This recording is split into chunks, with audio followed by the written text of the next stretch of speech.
The Alchemist by Paulo Coelho.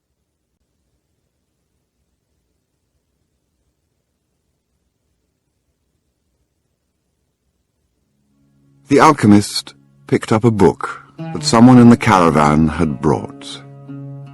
Leafing through the pages, he found a story about Narcissus. The alchemist knew the legend of Narcissus, a youth who knelt daily beside a lake to contemplate his own beauty. He was so fascinated by himself that one morning he fell into the lake and drowned. At the spot where he fell, a flower was born, which was called the Narcissus. But this was not how the author of the book ended the story. He said that when Narcissus died, the goddesses of the forest appeared and found the lake, which had been fresh water, transformed into a lake of salty tears. "Why do you weep?" the goddesses asked. "I weep for Narcissus," the lake replied. "Ah, it is no surprise that you weep for Narcissus," they said, "for though we always pursued him in the forest, you alone could contemplate his beauty close at hand." "But was Narcissus beautiful?" the lake asked. "Who better than you to know that?" the goddesses said in wonder. "After all, it was by your banks that he knelt each day to contemplate himself." The lake was silent for some time. Finally it said, "I weep for Narcissus, but I never noticed that Narcissus was beautiful.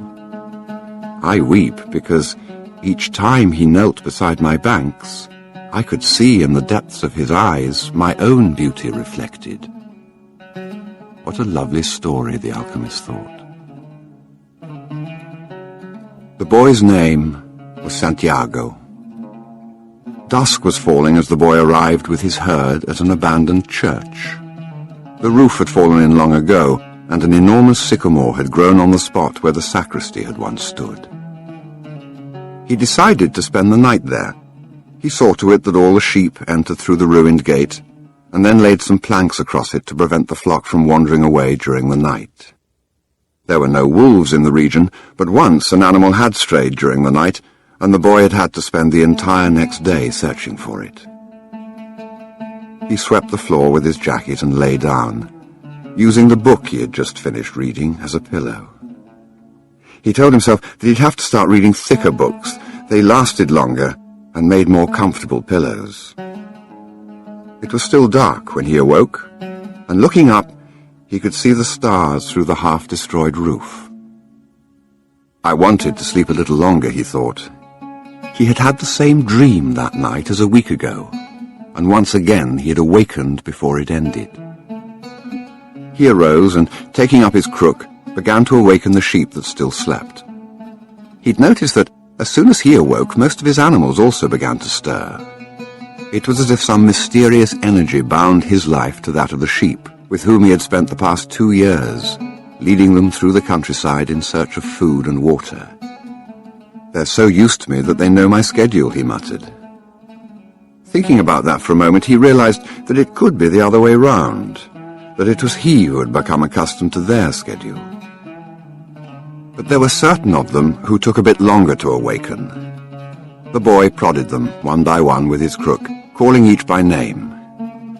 He'd always believed that the sheep were able to understand what he said, so there were times when he read them parts of his books that had made an impression on him, or when he would tell them of the loneliness or the happiness of a shepherd in the fields. Sometimes he would comment to them on the things he had seen in the villages they passed. But for the past few days, he'd spoken to them only about one thing: the girl, the daughter of a merchant who lived in the village they would reach in about 4 days. He'd been to the village only once the year before. The merchant was the proprietor of a dry goods shop, and he always demanded that the sheep be sheared in his presence, so that he would not be cheated. A friend had told the boy about the shop, and he'd taken his sheep there. "I need to sell some wool," the boy told the merchant. The shop was busy, and the man asked the shepherd to wait until the afternoon, so the boy sat on the steps of the shop and took a book from his bag.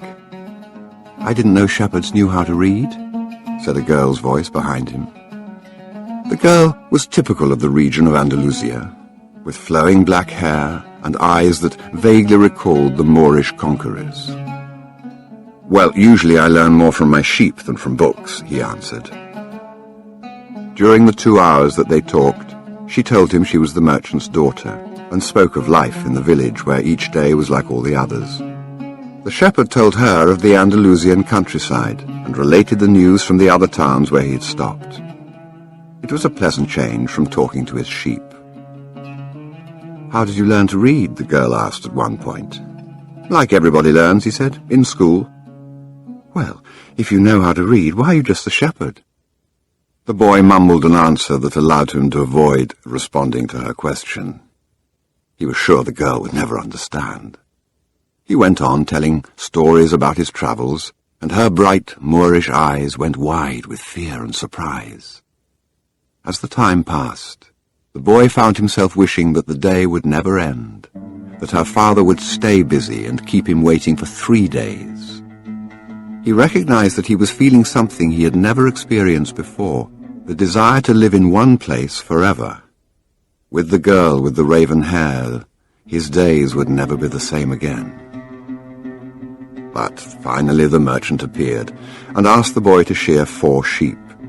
He paid for the wool and asked the shepherd to come back the following year. And now it was only 4 days before he would be back in that same village. He was excited and at the same time uneasy. Maybe the girl had already forgotten him. Lots of shepherds passed through selling their wool. "It doesn't matter," he said to his sheep. "I know other girls in other places." But in his heart, he knew that it did matter. And he knew that shepherds, like seamen and like travelling salesmen, always found a town where there was someone who could make them forget the joys of carefree wandering. The day was dawning, and the shepherd urged his sheep in the direction of the sun. They never have to make any decisions, he thought. Maybe that's why they always stay close to me. The only things that concerned the sheep were food and water. As long as the boy knew how to find the best pastures in Andalusia, they would be his friends. Yes, their days were all the same, with the seemingly endless hours between sunrise and dusk. And they'd never read a book in their young lives, and didn't understand when the boy told them about the sights of the cities. They were content with just food and water, and in exchange they generously gave of their wool, their company, and once in a while, their meat. If I became a monster today and decided to kill them one by one, they would become aware only after most of the flock had been slaughtered, thought the boy. They trust me, and they've forgotten how to rely on their own instincts, because I lead them to nourishment. The boy was surprised at his thoughts. Maybe the church, with the sycamore growing from within, had been haunted. It had caused him to have the same dream for a second time, and it was causing him to feel anger towards his faithful companions. He drank a bit from the wine that remained from his dinner of the night before, and he gathered his jacket closer to his body. He knew that a few hours from now, with the sun at its zenith, the heat would be so great that he would not be able to lead his flock across the fields. It was the time of day when all of Spain slept during the summer. The heat lasted until nightfall, and all that time he had to carry his jacket. But when he thought to complain about the burden of its weight, he remembered that because he had the jacket, he had withstood the cold of the dawn. We have to be prepared for change, he thought, and he was grateful for the jacket's weight and warmth. The jacket had a purpose, and so did the boy. His purpose in life was to travel, and after 2 years of walking the Andalusian terrain, he knew all the cities of the region. He was planning on this visit to explain to the girl how it was that a simple shepherd knew how to read, that he had attended a seminary until he was 16. His parents had wanted him to become a priest, and thereby a source of pride for a simple farm family. They had worked hard just to have food and water like the sheep. He had studied Latin, Spanish, and theology. But ever since he had been a child, he had wanted to know the world. And this was much more important to him than knowing God and learning about man's sins. One afternoon, on a visit to his family, he had summoned up the courage to tell his father that he didn't want to become a priest, that he wanted to travel. "People from all over the world have passed through this village, son," said his father. "They come in search of new things, but when they leave, they're basically the same people they were when they arrived. They climb the mountain to see the castle, and they wind up thinking that the past was better than what we have now. They have blonde hair or dark skin, but basically they're the same as the people who live right here." "But I'd like to see the castles in the towns where they live," the boy explained. "Those people, when they see our land, say they would like to live here forever," his father continued. "Well, I'd like to see their land and see how they live," said his son. "People who come here have a lot of money to spend, so they can afford to travel," his father said. "Amongst us, the only ones who travel are the shepherds." "Well then, I'll be a shepherd." His father said no more. The next day, he gave his son a pouch that held 3 ancient Spanish gold coins.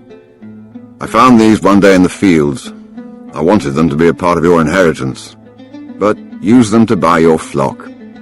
Take to the fields, and someday you'll learn that our countryside is the best, and our women the most beautiful." And he gave the boy his blessing. The boy could see in his father's gaze a desire to be able himself to travel the world. A desire that was still alive, despite his father's having had to bury it over dozens of years under the burden of struggling for water to drink, food to eat, and the same place to sleep every night of his life. The horizon was tinged with red, and suddenly the sun appeared. The boy thought back to that conversation with his father and felt happy. He had already seen many castles and met many women, but none the equal of the one who awaited him several days hence. He owned a jacket, a book that he could trade for another, and a flock of sheep, but most important, he was able every day to live out his dream. If he were to tire of the Andalusian fields, he could sell his sheep and go to sea. By the time he had had enough of the sea, he would already have known other cities, other women, and other chances to be happy. "I couldn't have found God in the seminary," he thought, as he looked at the sunrise. Whenever he could, he sought out a new road to travel. He had never been to that ruined church before, in spite of having travelled through those parts many times. The world was huge and inexhaustible. He had only to allow his sheep to set the route for a while, and he would discover other interesting things. The problem is that they don't even realize that they're walking a new road every day. They don't see that the fields are new and the seasons change. All they think about is food and water. "Maybe we're all that way," the boy mused, "even me. I haven't thought of other women since I met the merchant's daughter." Looking at the sun, he calculated that he would reach Tarifa before midday. There, he could exchange his book for a thicker one, fill his wine bottle, shave, and have a haircut. He had to prepare himself for his meeting with the girl, and he didn't want to think about the possibility that some other shepherd with a larger flock of sheep had arrived there before him and asked for her hand. It's the possibility of having a dream come true that makes life interesting, he thought, as he looked again at the position of the sun and hurried his pace. He had suddenly remembered that, in Tarifa, there was an old woman who interpreted dreams. The old woman led the boy to a room at the back of her house. It was separated from her living room by a curtain of coloured beads. The room's furnishings consisted of a table, an image of the Sacred Heart of Jesus, and 2 chairs.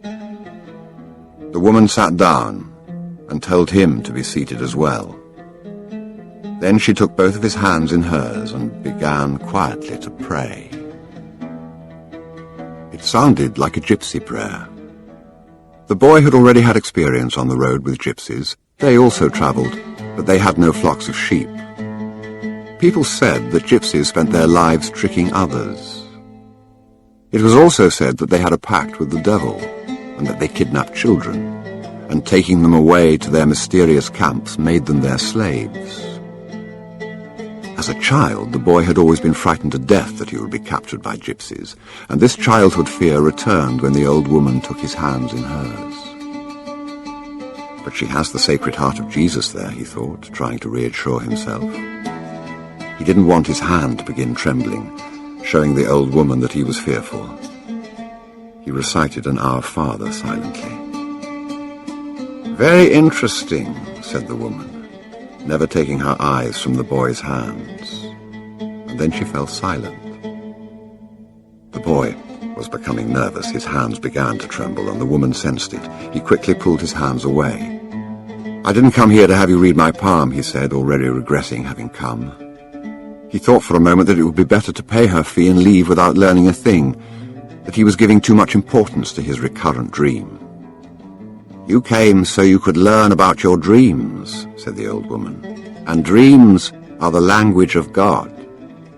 When he speaks in our language, I can interpret what he has said, but if he speaks in the language of the soul, it is only you who can understand.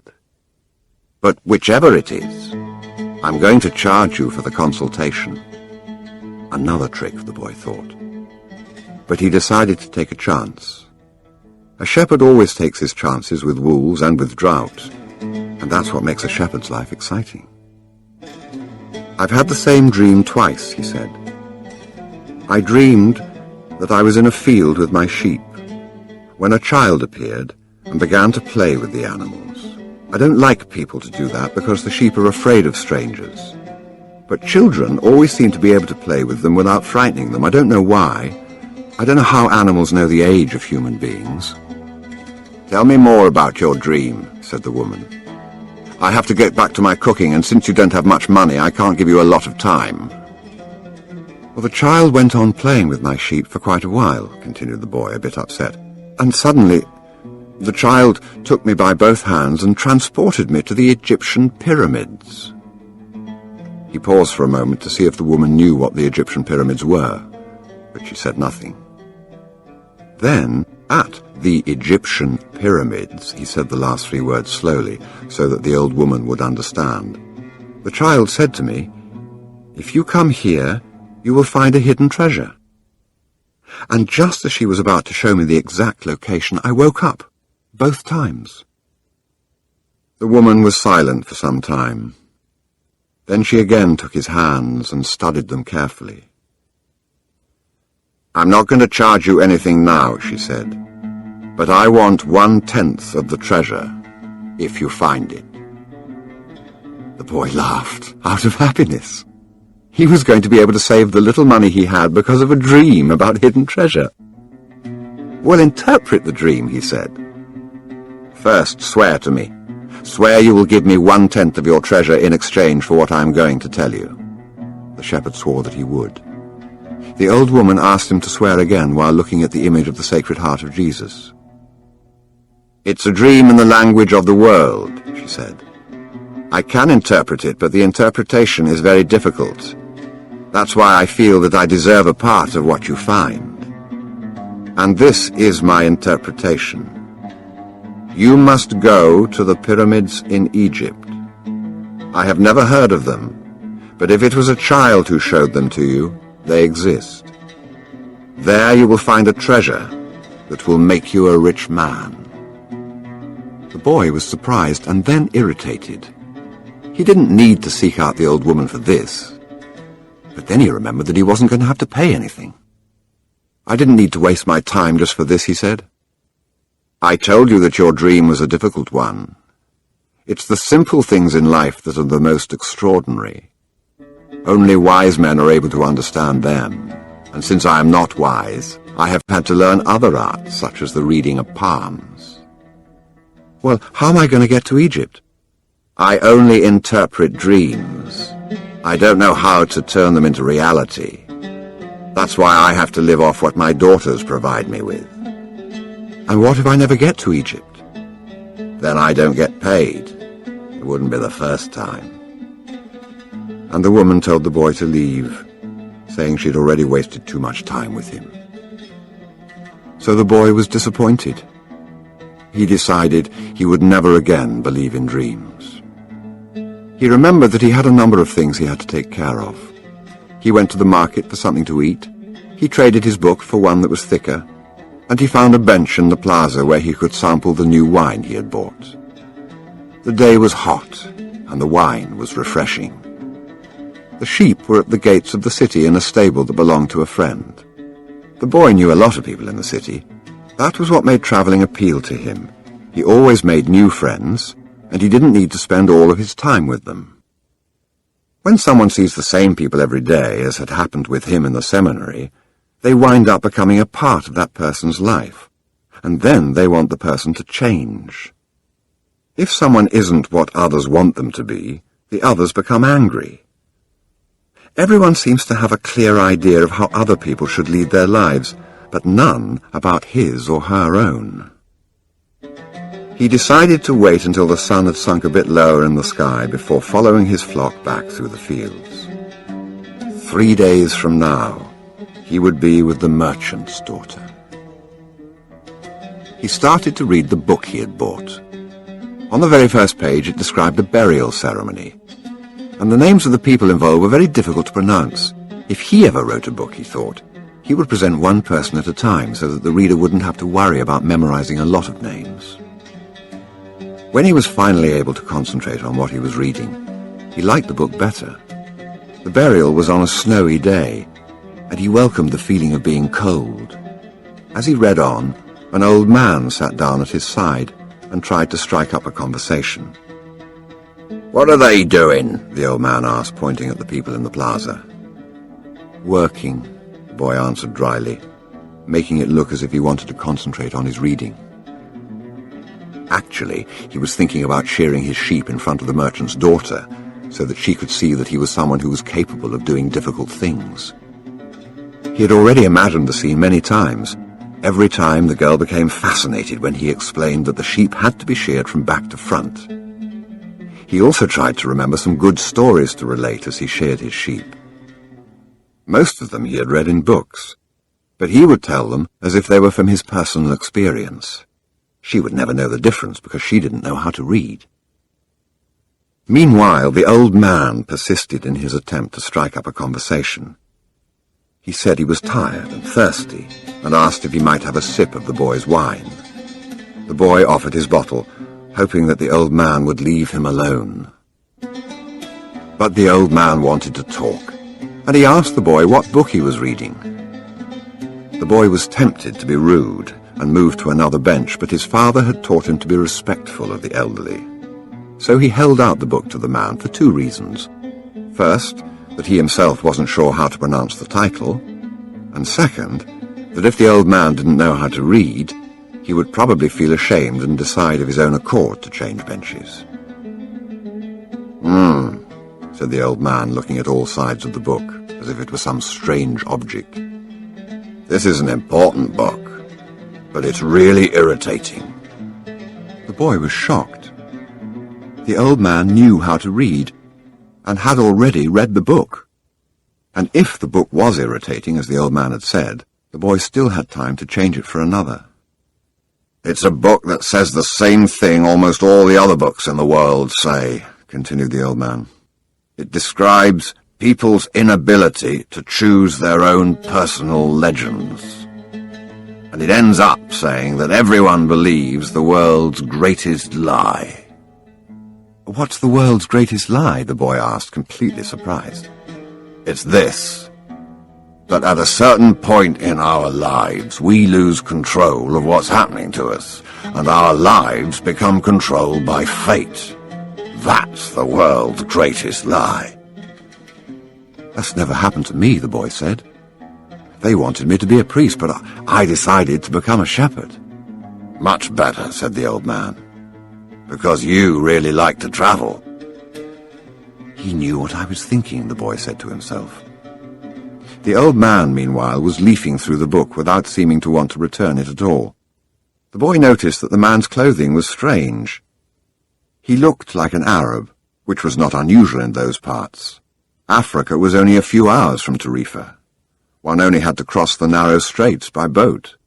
Arabs often appeared in the city, shopping and chanting their strange prayers several times a day. "Where are you from?" the boy asked. From many places. No one can be from many places, the boy said. I'm a shepherd, and I've been to many places, but I come from only one place. From a city near an ancient castle. That's where I was born. Well then, we could say that I was born in Salem. The boy didn't know where Salem was, but he didn't want to ask, fearing that he would appear ignorant. He looked at the people in the plaza for a while.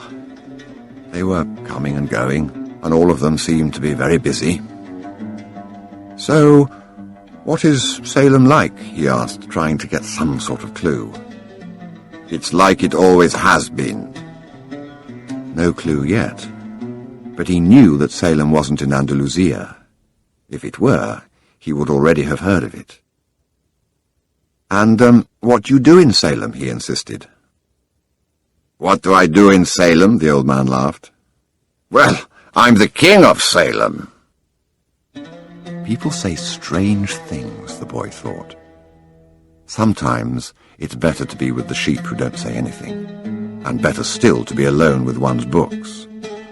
They tell their incredible stories at the time when you want to hear them. But when you're talking to people, they say some things that are so strange that you don't know how to continue the conversation.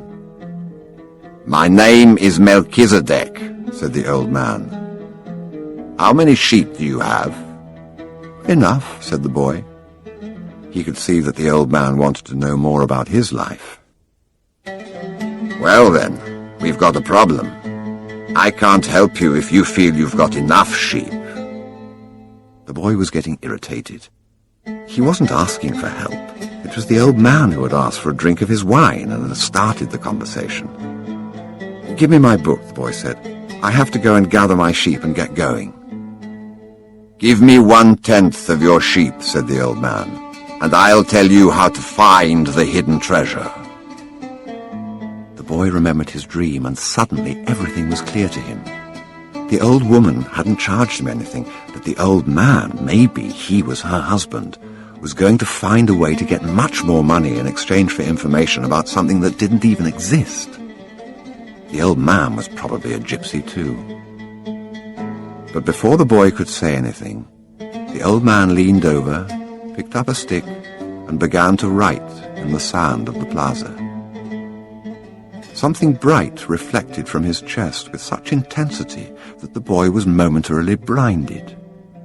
With a movement that was too quick for someone of his age, the man covered what it was with his cape. When his vision returned to normal, the boy was able to read what the old man had written in the sand. There, in the sand of the plaza of that small city, the boy read the names of his father and his mother, and the name of the seminary he had attended. He read the name of the merchant's daughter, which he hadn't even known. And he read things he had never told anyone. I'm the king of Salem, the old man had said. Why would a king be talking with a shepherd, the boy asked, awed and embarrassed. For several reasons, but let's say the most important is that you have succeeded in discovering your personal legend. The boy didn't know what a person's personal legend was. It's what you have always wanted to accomplish. Everyone, when they are young, knows what their personal legend is. At that point in their lives, everything is clear and everything is possible. They are not afraid to dream and to yearn for everything they would like to see happen to them in their lives. But as time passes, a mysterious force begins to convince them that it will be impossible for them to realize their personal legend. None of what the old man was saying made much sense to the boy. But he wanted to know what the mysterious force was. The merchant's daughter would be impressed when he told her about that. It's a force that appears to be negative, but actually shows you how to realize your personal legend. It prepares your spirit and your will, because there is one great truth on this planet. Whoever you are, or whatever it is that you do, when you really want something, It's because that desire originated in the soul of the universe. It's your mission on Earth. Even when all you want to do is travel, or marry the daughter of a textile merchant? Yes, or even search for treasure.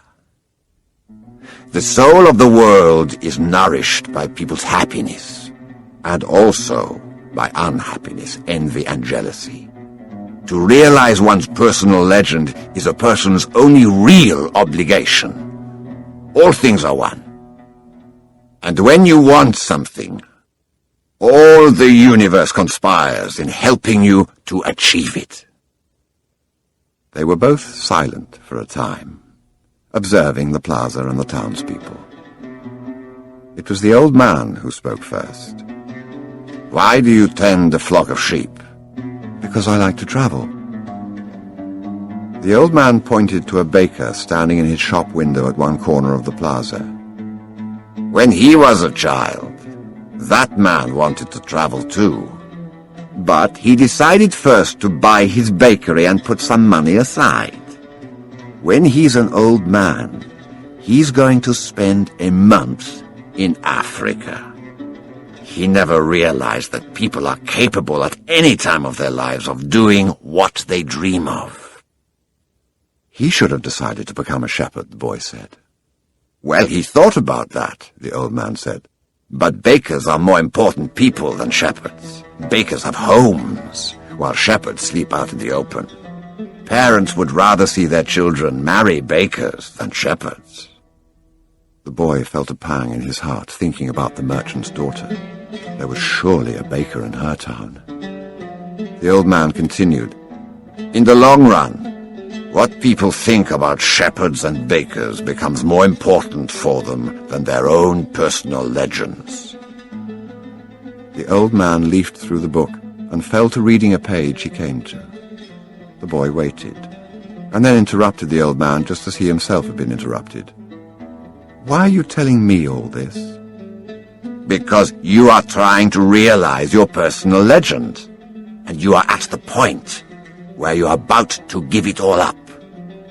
And that's when you always appear on the scene? Not always in this way, but I always appear in one form or another. Sometimes I appear in the form of a solution or a good idea. At other times, at a crucial moment, I make it easier for things to happen. There are other things I do too, but most of the time people don't realize I've done them. The old man related that the week before he'd been forced to appear before a miner and had taken the form of a stone. The miner had abandoned everything to go mining for emeralds. For 5 years he had been working a certain river and had examined hundreds of thousands of stones looking for an emerald. The miner was about to give it all up, right at the point when, if he were to examine just one more stone, just one more, he would find his emerald.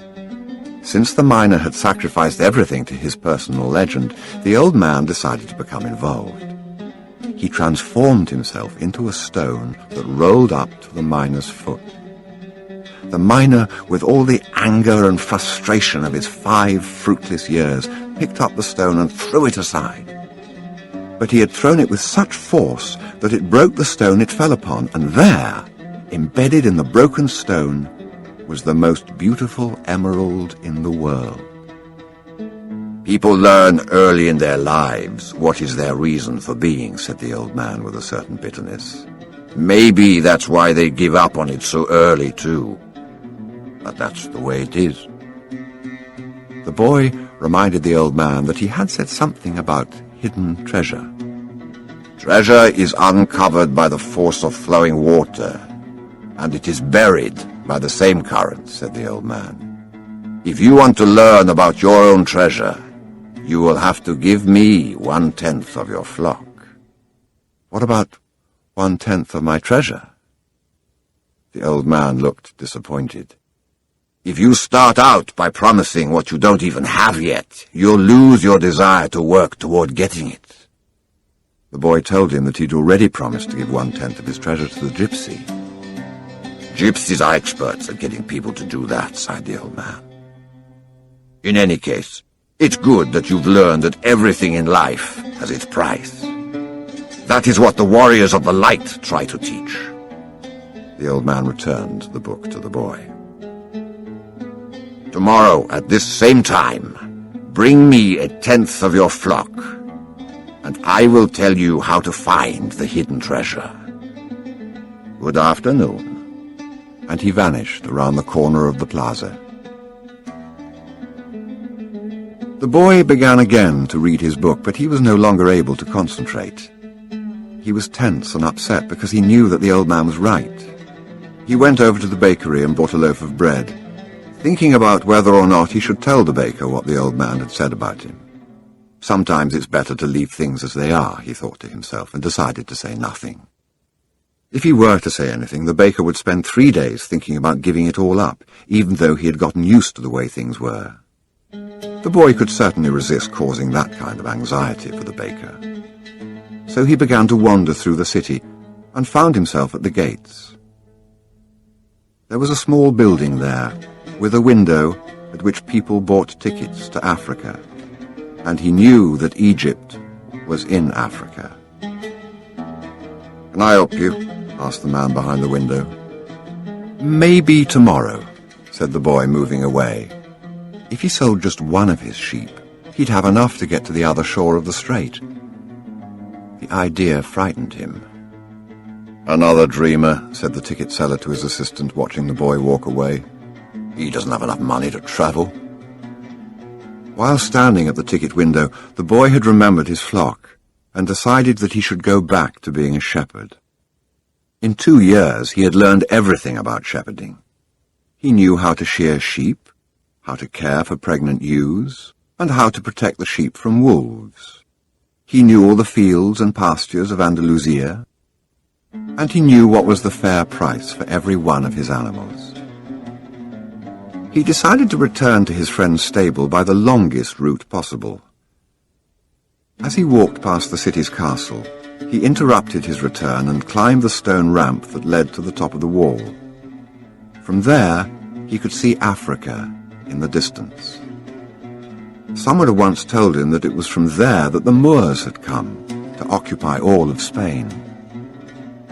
He could see almost the entire city from where he sat, including the plaza where he had talked with the old man. Curse the moment I met that old man, he thought. He had come to the town only to find a woman who could interpret his dream.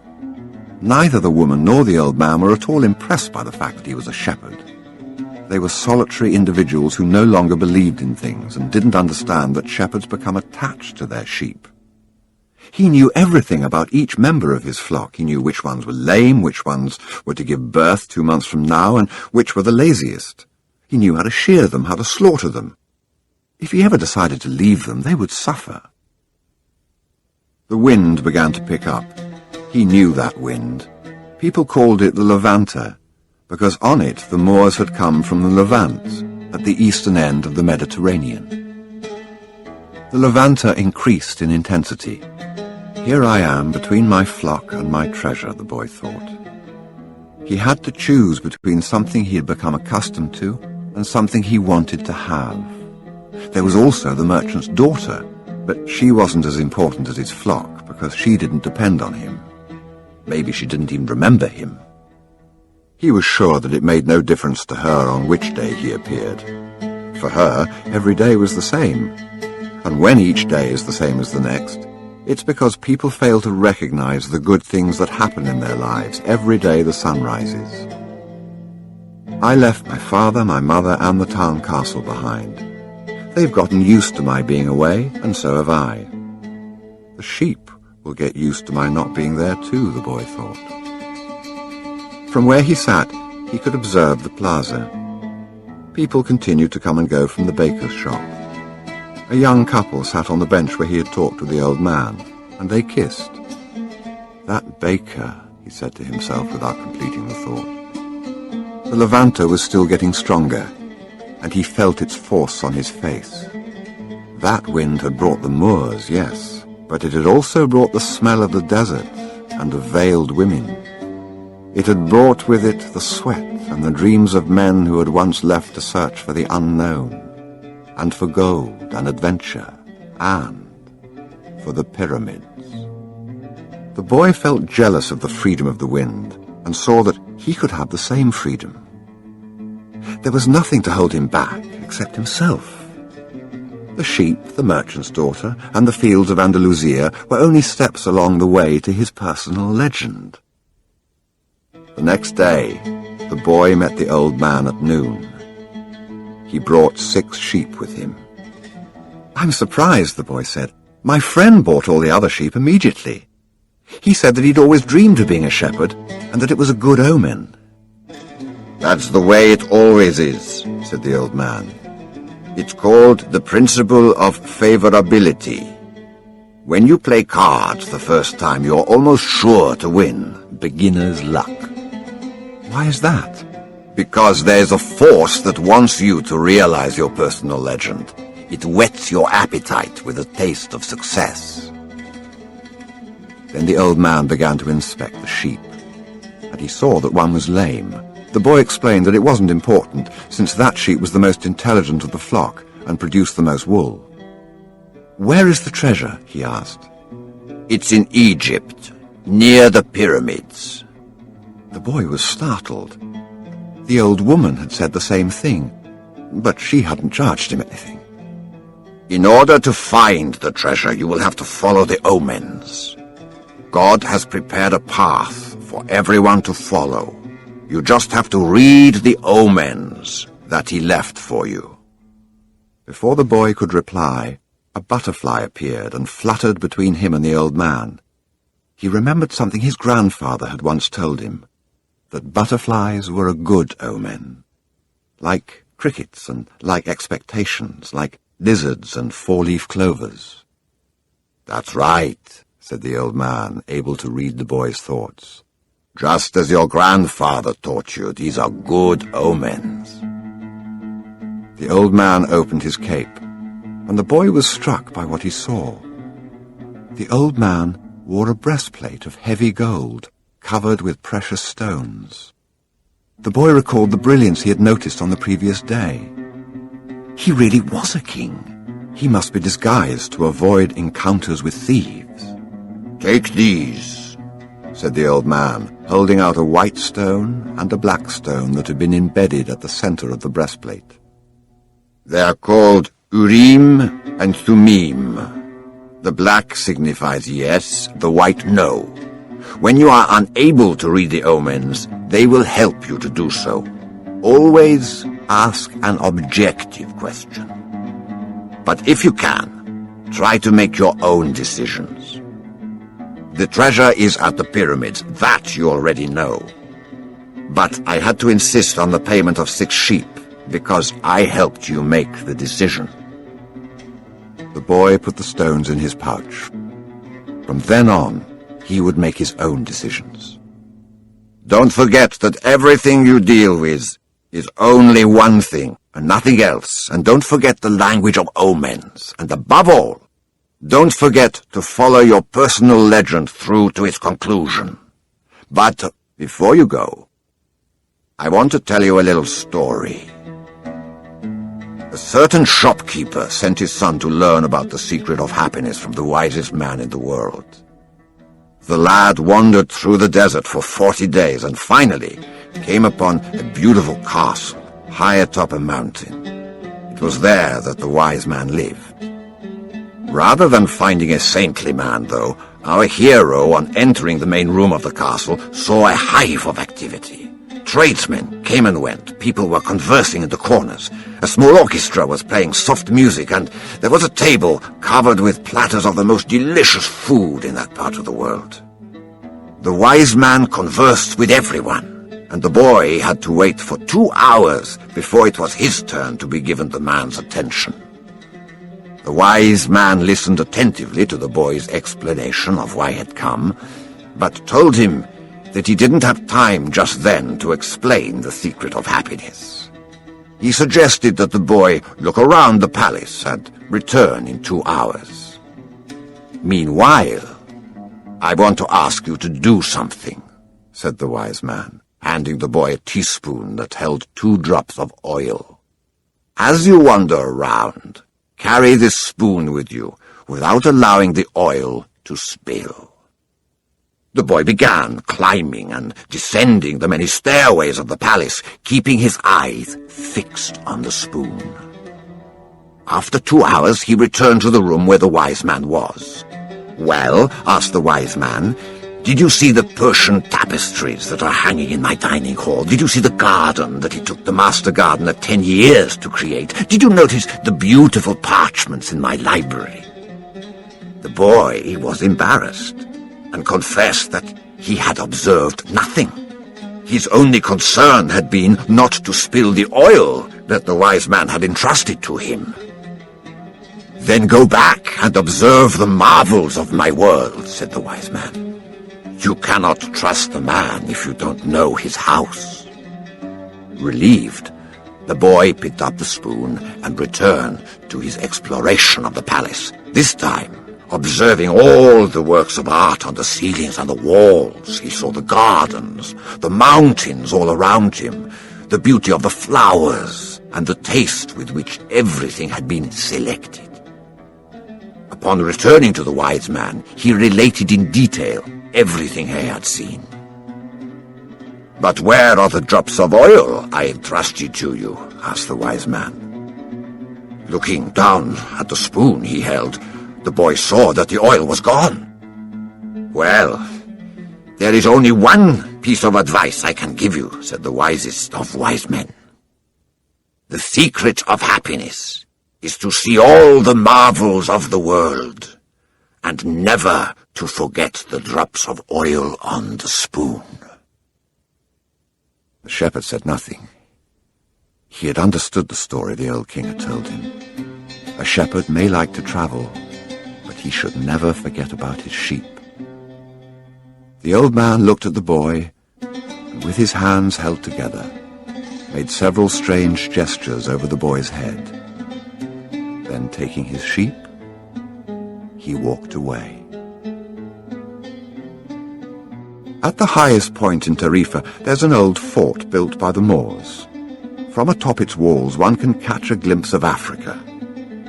Melchizedek, the king of Salem, sat on the wall of the fort that afternoon and felt the levanter blowing in his face. The sheep fidgeted nearby, uneasy with their new owner, and excited by so much change. All they wanted was food and water. Melchizedek watched a small ship that was ploughing its way out of the port. He would never again see the boy, just as he had never seen Abraham again after having charged him his 1/10 fee. That was his work. The gods should not have desires because they don't have personal legends.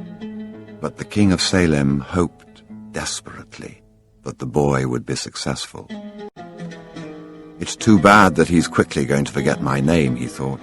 "I should have repeated it to him. Then when he spoke about me, he would say that I am Melchizedek, the king of Salem." He looked to the skies, feeling a bit abashed, and said, "I know it's the vanity of vanities, as you said, my lord, but an old king sometimes has to take some pride in himself." How strange Africa is, thought the boy. He was sitting in a bar, very much like the other bars he had seen along the narrow streets of Tangier. Some men were smoking from a gigantic pipe that they passed from one to the other. In just a few hours he had seen men walking hand in hand, women with their faces covered, and priests that climbed to the tops of towers and chanted, and everyone about him went to their knees and placed their foreheads on the ground. A practice of infidels, he said to himself. As a child in church, he had always looked at the image of Saint Santiago Matamoros on his white horse, his sword unsheathed, and figures such as these kneeling at his feet. The boy felt ill and terribly alone. The infidels had an evil look about them. Besides this, in the rush of his travels, he had forgotten a detail, just one detail, which could keep him from his treasure for a long time. Only Arabic was spoken in this country. The owner of the bar approached him, and the boy pointed to a drink that had been served at the next table. It turned out to be a bitter tea. The boy preferred wine. But he didn't need to worry about that right now. What he had to be concerned about was his treasure, and how he was going to go about getting it. The sale of his sheep had left him with enough money in his pouch, and the boy knew that in money there was magic. Whoever has money is never really alone. Before long, maybe in just a few days, he would be at the pyramids. An old man with a breastplate of gold wouldn't have lied just to acquire 6 sheep. The old man had spoken about signs and omens, and as the boy was crossing the strait, he'd thought about omens. Yes, the old man had known what he was talking about. During the time the boy had spent in the fields of Andalusia, he had become used to learning which path he should take by observing the ground and the sky. He had discovered that the presence of a certain bird meant that a snake was nearby, and that a certain shrub was a sign that there was water in the area. The sheep had taught him that. If God leads the sheep so well, he will also lead a man, he thought, and that made him feel better. The tea seemed less bitter. "Who are you?" he heard a voice ask him in Spanish. The boy was relieved. He was thinking about omens, and someone had appeared. "How come you speak Spanish?" he asked. The new arrival was a young man in Western dress, but the color of his skin suggested he was from this city. He was about the same age and height as the boy. "Almost everyone here speaks Spanish. We're only 2 hours from Spain." "Sit down, let me treat you to something," said the boy. "And ask for a glass of wine for me. I hate this tea." "There is no wine in this country," the young man said. "The religion here forbids it." The boy told him that he needed to get to the pyramids. He almost began to tell about his treasure, but decided not to do so. If he did, it was possible that the Arab would want a part of it as payment for taking him there. He remembered what the old man had said about offering something you didn't even have yet. "I'd like you to take me there if you can. I can pay you to serve as my guide." "Do you have any idea how to get there?" the newcomer asked. The boy noticed that the owner of the bar stood nearby, listening attentively to their conversation. He felt uneasy at the man's presence, but he had found a guide, and didn't want to miss out on an opportunity. "You have to cross the entire Sahara Desert," said the young man. "And to do that you need money. I need to know whether you have enough." The boy thought it was a strange question, but he trusted in the old man who had said that when you really want something, the universe always conspires in your favor. He took his money from his pouch and showed it to the young man. The owner of the bar came over and looked as well. The 2 men exchanged some words in Arabic, and the bar owner seemed irritated. "Let's get out of here," said the new arrival. "He wants us to leave." The boy was relieved. He got up to pay the bill, but the owner grabbed him and began to speak to him in an angry stream of words. The boy was strong and wanted to retaliate, but he was in a foreign country. His new friend pushed the owner aside and pulled the boy outside with him. "He wanted your money," he said. "Tangier is not like the rest of Africa. This is a port, and every port has its thieves." The boy trusted his new friend. He had helped him out in a dangerous situation. He took out his money and counted it. "We could get to the pyramids by tomorrow," said the other, taking the money. "But I have to buy 2 camels." They walked together through the narrow streets of Tangier. Everywhere there were stalls with items for sale. They reached the center of a large plaza where the market was held. There were thousands of people there, arguing, selling, and buying. Vegetables for sale amongst daggers and carpets displayed alongside tobacco. But the boy never took his eye off his new friend. After all, he had all his money. He thought about asking him to give it back, but decided that that would be unfriendly. He knew nothing about the customs of the strange land he was in. "I'll just watch him," he said to himself. He knew he was stronger than his friend. Suddenly, There, in the midst of all that confusion, he saw the most beautiful sword he had ever seen. The scabbard was embossed in silver, and the handle was black and encrusted with precious stones. The boy promised himself that when he returned from Egypt, he would buy that sword. "Ask the owner of that stall how much the sword costs," he said to his friend. Then he realized that he'd been distracted for a few moments looking at the sword. His heart squeezed, as if his chest had suddenly compressed it. He was afraid to look around because he knew what he would find. He continued to look at the beautiful sword for a bit longer, until he summoned the courage to turn around. All around him was the market, with people coming and going, shouting and buying, and the aroma of strange foods, but nowhere could he find his new companion. The boy wanted to believe that his friend had simply become separated from him by accident. He decided to stay right there and await his return. As he waited, a priest climbed to the top of a nearby tower and began his chant. Everyone in the market fell to their knees, touched their foreheads to the ground, and took up the chant. Then, like a colony of worker ants, they dismantled their stalls and left. The sun began its departure as well. The boy watched it through its trajectory for some time until it was hidden behind the white houses surrounding the plaza. He recalled that when the sun had risen that morning, he was on another continent, still a shepherd with 60 sheep, and looking forward to meeting with a girl. That morning he had known everything that was going to happen to him as he walked through the familiar fields. But now, as the sun began to set, he was in a different country, a stranger in a strange land where he couldn't even speak the language. He was no longer a shepherd, and he had nothing, not even the money to return and start everything over. All this had happened between sunrise and sunset, the boy thought. He was feeling sorry for himself and lamenting the fact that his life could have changed so suddenly and so drastically. He was so ashamed that he wanted to cry.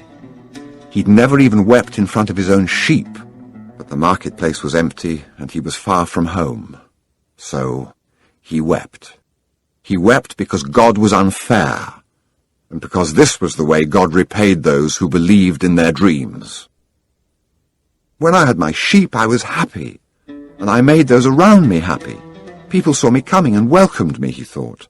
But now, I'm sad and alone. I'm going to become bitter and distrustful of people because one person betrayed me. I'm going to hate those who have found their treasure because I never found mine. And I'm going to hold on to what little I have because I'm too insignificant to conquer the world. He opened his pouch to see what was left of his possessions. Maybe there was a bit left of the sandwich he'd eaten on the ship. But all he found was the heavy book, his jacket, and the 2 stones the old man had given him. As he looked at the stones, he felt relieved for some reason. He had exchanged 6 sheep for 2 precious stones that had been taken from a gold breastplate. He could sell the stones and buy a return ticket. But this time I'll be smarter, the boy thought, removing them from the pouch so he could put them in his pocket. This was a port town, and the only truthful thing his friend had told him was that port towns are full of thieves. Now he understood why the owner of the bar had been so upset. He was trying to tell him not to trust that man. I'm like everyone else. I see the world in terms of what I would like to see happen, not what actually does. He ran his fingers slowly over the stones, sensing their temperature and feeling their surfaces. They were his treasure. Just handling them made him feel better. They reminded him of the old man. When you want something, all the universe conspires in helping you to achieve it, he had said. The boy was trying to understand the truth of what the old man had said. There he was in the empty marketplace, without a cent to his name, and with not a sheep to guard through the night. But the stones were proof that he had met with a king who knew of the boy's past. They're called Urim and Thummim. and they can help you to read the omens. The boy put the stones back in the pouch and decided to do an experiment. The old man had said to ask very clear questions, and to do that, the boy had to know what he wanted. So he asked if the old man's blessing was still with him. He took out one of the stones. It was yes. "Am I going to find my treasure?" he asked. He stuck his hand into the pouch and he felt around for one of the stones. As he did so, both of them pushed through a hole in the pouch and fell to the ground. The boy had never even noticed that there was a hole in his pouch. He knelt down to find Urim and Thummim and put them back in the pouch. But as he saw them lying there on the ground, another phrase came to his mind. "Learn to recognize omens and follow them," the old king had said. An omen? The boy smiled to himself. He picked up the 2 stones and put them back in his pouch. He didn't consider mending the hole. The stones could fall through any time they wanted. He had learned that there were certain things one shouldn't ask about, so as not to flee from one's own personal legend. "I promised that I would make my own decisions," he said to himself. But the stones had told him that the old man was still with him, and that made him feel more confident. He looked around at the empty plaza again, feeling less desperate than before. This wasn't a strange place. It was a new one. After all, what he had always wanted was just that, to know new places. Even if he never got to the pyramids, he'd already travelled farther than any shepherd he knew. Oh, if only they knew how different things are just 2 hours by ship from where they are, he thought. Although his new world at the moment was just an empty marketplace, he had already seen it when it was teeming with life, and he would never forget it. He remembered the sword. It hurt him a bit to think about it, but he'd never seen one like it before. As he mused about these things, he realized that he had to choose between thinking of himself as the poor victim of a thief and as an adventurer in quest of his treasure. "I'm an adventurer, looking for treasure," he said to himself. He was shaken into wakefulness by someone. He'd fallen asleep in the middle of the marketplace, and life in the plaza was about to resume. Looking around, he sought his sheep and then realized that he was in a new world. But instead of being saddened, he was happy. He no longer had to seek out food and water for the sheep. He could go in search of his treasure instead. He had not a cent in his pocket, but he had faith. He had decided the night before that he would be as much an adventurer as the ones he had admired in books. He walked slowly through the marketplace. The merchants were assembling their stalls, and the boy helped a candy seller to do his. The candy seller had a smile on his face. He was happy, aware of what his life was about, and ready to begin a day's work. His smile reminded the boy of the old man, the mysterious old king he had met. This candy merchant isn't making candy so that later he can travel or marry a shopkeeper's daughter. He's doing it because it's what he wants to do, thought the boy. He realized that he could do the same thing the old man had done, sense whether a person was near to or far from his personal legend, just by looking at them. It's easy, and yet I've never done it before, he thought. When the stall was assembled, the candy seller offered the boy the first sweet he had made for the day. The boy thanked him, ate it, and went on his way. When he'd gone only a short distance, he realized that while they were erecting the stall, one of them had spoken Arabic and the other Spanish, and they had understood each other perfectly well. There must be a language that doesn't depend on words, the boy thought. I've already had that experience with my sheep, and now it's happening with people. He was learning a lot of new things. Some of them were things that he had already experienced and weren't really new, but that he had never perceived before. And he hadn't perceived them because he had become accustomed to them. He realized, if I can learn to understand this language without words, I can learn to understand the world. Relaxed and unhurried, he resolved that he would walk through the narrow streets of Tangier. Only in that way would he be able to read the omens. He knew it would require a lot of patience, but Shepherds know all about patience. Once again he saw that, in that strange land, he was applying the same lessons he had learned with his sheep. All things are one, the old man had said. The crystal merchant awoke with the day and felt the same anxiety that he felt every morning. He had been in the same place for 30 years, a shop at the top of a hilly street where few customers passed. Now it was too late to change anything. The only thing he had ever learned to do was to buy and sell crystal glassware. There had been a time when many people knew of his shop, Arab merchants, French and English geologists, German soldiers who were always well-heeled. In those days it had been wonderful to be selling crystal, and he had thought how he would become rich and have beautiful women at his side as he grew older. But as time passed, Tangier had changed.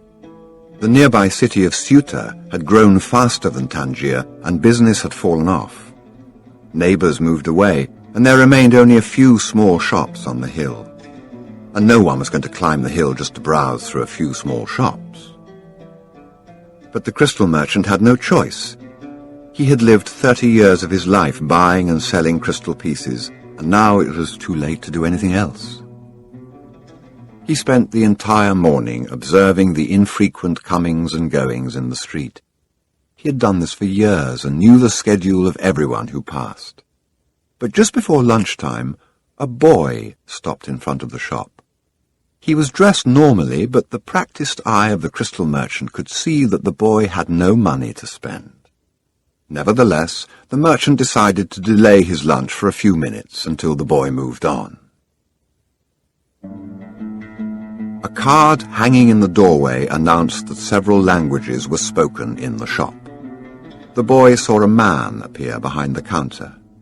"I can clean up those glasses in the window if you want," said the boy. "The way they look now, no one's going to want to buy them." The man looked at him without responding. "In exchange, you could give me something to eat." The man still said nothing, and the boy sensed that he was going to have to make a decision. In his pouch, he had his jacket. He certainly wasn't going to need it in the desert. Taking the jacket out, he began to clean the glasses. In half an hour, he had cleaned all the glasses in the window, and as he was doing so, 2 customers had entered the shop and bought some crystal.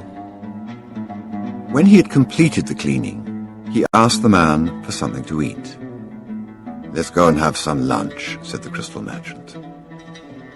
He put a sign on the door, and they went to a small cafe nearby. As they sat down at the only table in the place, the crystal merchant laughed. "You didn't have to do any cleaning," he said. "The Quran requires me to feed a hungry person." "Well, then why did you let me do it?" the boy asked. "Because the crystal was dirty, and both you and I needed to cleanse our minds of negative thoughts." When they had eaten, the merchant turned to the boy and said, "I'd like you to work in my shop. 2 customers came in today while you were working, and that's a good omen." People talk a lot about omens, thought the shepherd, but they really don't know what they're saying. Just as I hadn't realized that for so many years I'd been speaking a language without words to my sheep. "Do you want to go to work for me?" the merchant asked. "I can work for the rest of today," the boy answered. "I'll work all night until dawn, and I'll clean every piece of crystal in your shop. In return, I need money to get to Egypt tomorrow." The merchant laughed. "Even if you clean my crystal for an entire year, even if you earned a good commission selling every piece, you would still have to borrow money to get to Egypt. There are thousands of kilometers of desert between here and there." There was a moment of silence, so profound that it seemed the city was asleep. No sound from the bazaars, no arguments among the merchants, no men climbing to the towers to chant. No hope, no adventure, no old kings or personal legends, no treasure, and no pyramids. It was as if the world had fallen silent because the boy's soul had. He sat there, staring blankly through the door of the cafe, wishing that he had died, and that everything would end forever at that moment. The merchant looked anxiously at the boy. All the joy he had seen that morning had suddenly disappeared. "I can give you the money you need to get back to your country, my son," said the crystal merchant. The boy said nothing. He got up, adjusted his clothing, and picked up his pouch. "I'll work for you," he said. And after another long silence, he added, "I need money to buy some sheep." The boy had been working for the crystal merchant for almost a month, and he could see that it wasn't exactly the kind of job that would make him happy.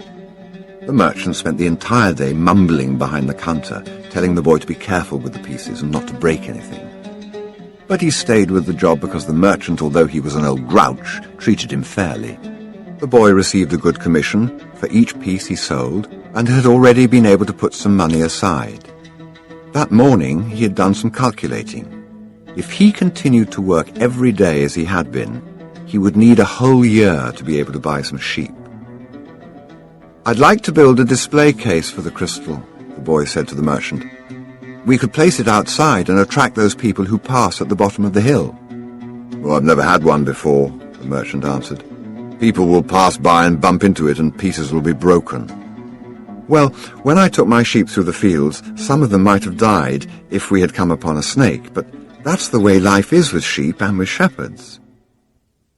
The merchant turned to a customer who wanted 3 crystal glasses. He was selling better than ever, as if time had turned back to the old days when the street had been one of Tangier's major attractions.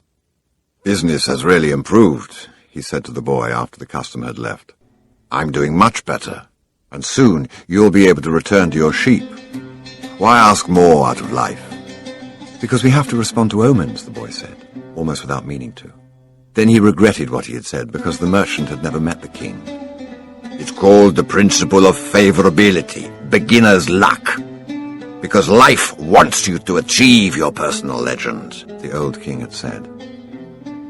But the merchant understood what the boy had said. The boy's very presence in the shop was an omen, and as time passed and money was pouring into the cash drawer, he had no regrets about having hired the boy. The boy was being paid more money than he deserved because the merchant, thinking that sales wouldn't amount to much, had offered the boy a high commission rate. He had assumed he would soon return to his sheep. "Why did you want to get to the pyramids?" he asked, to get away from the business of the display. "Because I've always heard about them," the boy answered, saying nothing about his dream. The treasure was now nothing but a painful memory, and he tried to avoid thinking about it. "I don't know anyone here who would want to cross the desert just to see the pyramids," said the merchant. "They're just a pile of stones. You could build one in your own backyard." "You've never had dreams of travel?" said the boy, turning to wait on a customer who had entered the shop. 2 days later, the merchant spoke to the boy about the display. "I don't much like change," he said. "You and I aren't like Hassan, that rich merchant. If he makes a buying mistake, it doesn't affect him much. But we two have to live with our mistakes." That's true enough, the boy thought ruefully. "Why did you think we should have a display?" "I want to get back to my sheep faster. We have to take advantage when luck is on our side and do as much to help it as it's doing to help us. It's called the principle of favorability, or beginner's luck." The merchant was silent for a few moments. Then he said, "The Prophet gave us the Quran and left us just 5 obligations to satisfy during our lives. The most important is to believe only in the one true God. The others are to pray 5 times a day, fast during Ramadan, and be charitable to the poor." He stopped there. His eyes filled with tears as he spoke of the Prophet. He was a devout man, and even with all his impatience, he wanted to live his life in accordance with Muslim law. "What's the 5th obligation?" the boy asked. 2 days ago you said that I had never dreamed of travel," the merchant answered. "The 5th obligation of every Muslim is a pilgrimage. We are obliged at least once in our lives to visit the holy city of Mecca. Mecca is a lot further away than the pyramids. When I was young, all I wanted to do was to put together enough money to start this shop. I thought that someday I'd be rich and could go to Mecca. I began to make some money, but I could never bring myself to leave someone in charge of the shop, The crystals are delicate things. At the same time, people were passing my shop all the time heading for Mecca. Some of them were rich pilgrims travelling in caravans with servants and camels, but most of the people making the pilgrimage were poorer than I. All who went there were happy at having done so. They placed the symbols of the pilgrimage on the doors of their houses. One of them, a cobbler who made his living mending boots, said that he had travelled almost a year through the desert, but that he got more tired when he had to walk through the streets of Tangier buying his leather. "Well, why don't you go to Mecca now?" asked the boy. "Because it's the thought of Mecca that keeps me alive. That's what helps me face these days that are all the same, these mute crystals on the shelves and lunch and dinner at that same horrible cafe. I'm afraid that if my dream is realized, I'll have no reason to go on living. You dream about your sheep and the pyramids, but you're different from me because you want to realize your dreams. I just want to dream about Mecca. I've already imagined 1,000 times crossing the desert, arriving at the plaza of the sacred stone, the 7 times I walk around it before allowing myself to touch it. I've already imagined the people who would be at my side, and those in front of me, and the conversations and prayers we would share. But I'm afraid that it would all be a disappointment. So I prefer just to dream about it." That day, the merchant gave the boy permission to build the display. Not everyone can see his dreams come true in the same way. 2 more months passed, and the shelf brought many customers into the crystal shop. The boy estimated that if he worked for 6 more months, he could return to Spain and buy 60 sheep, and yet another 60.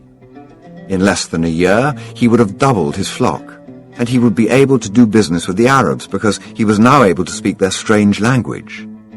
Since that morning in the marketplace, he had never again made use of Urim and Thummim, because Egypt was now just as distant a dream for him as was Mecca for the merchant.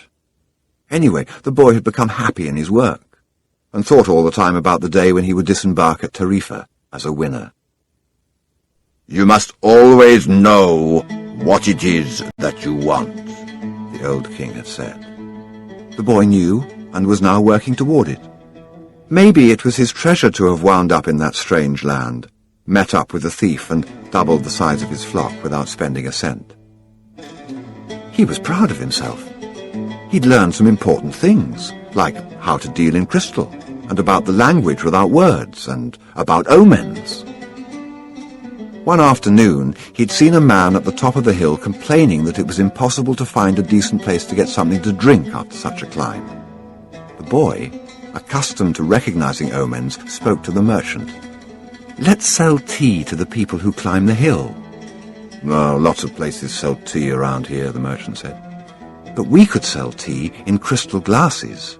The people will enjoy the tea and want to buy the glasses. I've been told that beauty is the great seducer of men." The merchant didn't respond, but that afternoon, after saying his prayers and closing the shop, he invited the boy to sit with him and share his hookah, that strange pipe used by the Arabs. "What is it that you're looking for?" asked the old merchant. "I've already told you. I need to buy my sheep back, so I have to earn the money to do so." The merchant put some new coals in the hookah and inhaled deeply. "I've had this shop for 30 years. I know good crystal from bad and everything else there is to know about crystal. I know its dimensions and how it behaves. If we serve tea in crystal, the shop is going to expand, and then I'll have to change my way of life." "Well, isn't that good?" "Well, I'm already used to the way things are. Before you came, I was thinking about how much time I'd wasted in the same place while my friends had moved on and either went bankrupt or did better than they had before. It made me very depressed. Now I can see that it hasn't been too bad. The shop is exactly the size I always wanted it to be. I don't want to change anything because I don't know how to deal with change. You see, I'm used to the way I am." The boy didn't know what to say. The old man continued, "You've been a real blessing to me. Today I understand something I didn't see before. Every blessing ignored becomes a curse. I don't want anything else in life. But you are forcing me to look at wealth and at horizons I've never known. Now that I've seen them, and now that I see how immense my possibilities are, I'm going to feel worse than I did before you arrived. Because I know the things I should be able to accomplish, and I don't want to do so. It's good I refrained from saying anything to the baker in Tarifa, thought the boy to himself. They went on smoking the pipe for a while as the sun began to set. They were conversing in Arabic, and the boy was proud of himself for being able to do so. There had been a time when he thought that his sheep could teach him everything he needed to know about the world, but they could never have taught him Arabic. There are probably other things in the world that sheep can't teach me, thought the boy as he regarded the old merchant. All they ever do really is look for food and water, and maybe it wasn't that they were teaching me, but that I was learning from them. Maktub, the merchant said finally. What does that mean? You would have had to have been born an Arab to understand, he answered. But in your language it would be something like, it is written. And as he smothered the coals in the hookah, he told the boy that he could begin to sell tea in the crystal glasses. Sometimes there's just no way to hold back the river. The men climbed the hill, and they were tired when they reached the top. But there they saw a crystal shop that offered refreshing mint tea. They went in to drink the tea, which was served in beautiful crystal glasses. My wife never thought of this, said one, and he bought some crystal. He was entertaining guests that night, and the guests would be impressed by the beauty of the glassware. The other man remarked that tea was always more delicious when it was served in crystal, because the aroma was retained. The third said that it was a tradition in the Orient to use crystal glasses for tea because it had magical powers. Before long, the news spread, and a great many people began to climb the hill to see the shop that was doing something new in a trade that was so old. Other shops were opened that served tea in crystal, but they weren't at the top of a hill, and they had little business. Eventually, the merchant had to hire 2 more employees. He began to import enormous quantities of tea along with his crystal, and his shop was sought out by men and women with a thirst for things new. And in that way, the months passed. The boy awoke before dawn. It had been 11 months and 9 days since he had first set foot on the African continent. He dressed in his Arabian clothing of white linen, bought especially for this day. He put his headcloth in place and secured it with a ring made of camel skin. Wearing his new sandals, he descended the stairs silently. The city was still sleeping. He prepared himself a sandwich and drank some hot tea from a crystal glass. Then he sat in the sun-filled doorway, smoking the hookah. He smoked in silence, thinking of nothing, and listening to the sound of the wind that brought the scent of the desert.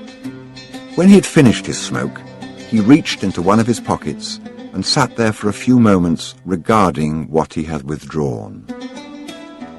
It was a bundle of money, enough to buy himself 120 sheep, a return ticket, and a license to import products from Africa into his own country. He waited patiently for the merchant to awaken and open the shop. Then the 2 went off to have some more tea. I'm leaving today, said the boy. I have the money I need to buy my sheep, and you have the money you need to go to Mecca. The old man said nothing. Will you give me your blessing? Asked the boy. You have helped me. The man continued to prepare his tea, saying nothing. Then he turned to the boy. I'm proud of you, he said. You brought a new feeling into my crystal shop. But you know that I'm not going to Mecca. Just as you know that you're not going to buy your sheep. Who told you that? Asked the boy, startled. Maktub, said the old crystal merchant. And he gave the boy his blessing. The boy went to his room and packed his belongings. They filled 3 sacks. As he was leaving, he saw, in the corner of the room, his old shepherd's pouch. It was bunched up, and he'd hardly thought of it for a long time. As he took his jacket out of the pouch, thinking to give it to someone in the street, the two stones fell to the floor. Urim and Thummim. It made the boy think of the old king, and it startled him to realize how long it had been since he had thought of him. For nearly a year he'd been working incessantly, thinking only of putting aside enough money so that he could return to Spain with pride. Never stop dreaming, the old king had said. Follow the omens. The boy picked up Urim and Thummim, and once again had the strange sensation that the old king was nearby. He had worked hard for a year, and the omens were that it was time to go. I'm going to go back to doing just what I did before, the boy thought, even though the sheep didn't teach me to speak Arabic. But the sheep had taught him something even more important, that there was a language in the world that everyone understood, a language the boy had used throughout the time that he was trying to improve things at the shop. It was the language of enthusiasm, of things accomplished with love and purpose, and as part of a search for something believed in and desired. Tangier was no longer a strange city, and he felt that just as he had conquered this place, he could conquer the world. When you want something, all the universe conspires to help you achieve it, the old king had said. But the old king hadn't said anything about being robbed, or about endless deserts, or about people who know what their dreams are but they don't want to realize them. The old king hadn't told him that the pyramids were just a pile of stones, or that anyone could build one in his backyard. And he had forgotten to mention that when you have enough money to buy a flock larger than the one you had before, you should buy it. The boy picked up his pouch and put it with his other things. He went down the stairs and found the merchant waiting on a foreign couple while two other customers walked about the shop drinking tea from crystal glasses. It was more activity than usual for this time of the morning. From where he stood, he saw for the first time that the old merchant's hair was very much like the hair of the old king. He remembered the smile of the candy seller on his first day in Tangier, when he had nothing to eat and nowhere to go. That smile had also been like the old king's smile. It's almost as if he had been here and left his mark, he thought. And yet none of these people has ever met the old king. On the other hand, he said that he always appeared to help those who are trying to realize their personal legend. He left without saying goodbye to the crystal merchant. He didn't want to cry with the other people there. He was going to miss the place and all the good things he'd learned. He was more confident in himself, though, and felt as though he could conquer the world. But I'm going back to the fields that I know to take care of my flock again. He said that to himself with certainty, but he was no longer happy with his decision. He had worked for an entire year to make a dream come true, and that dream, minute by minute, was becoming less important. Maybe because that wasn't really his dream. Who knows? Maybe it's better to be like the crystal merchant. Never go to Mecca and just go through life wanting to do so, he thought, again trying to convince himself. But as he held Urim and Thummim in his hand, they had transmitted to him the strength and will of the old king.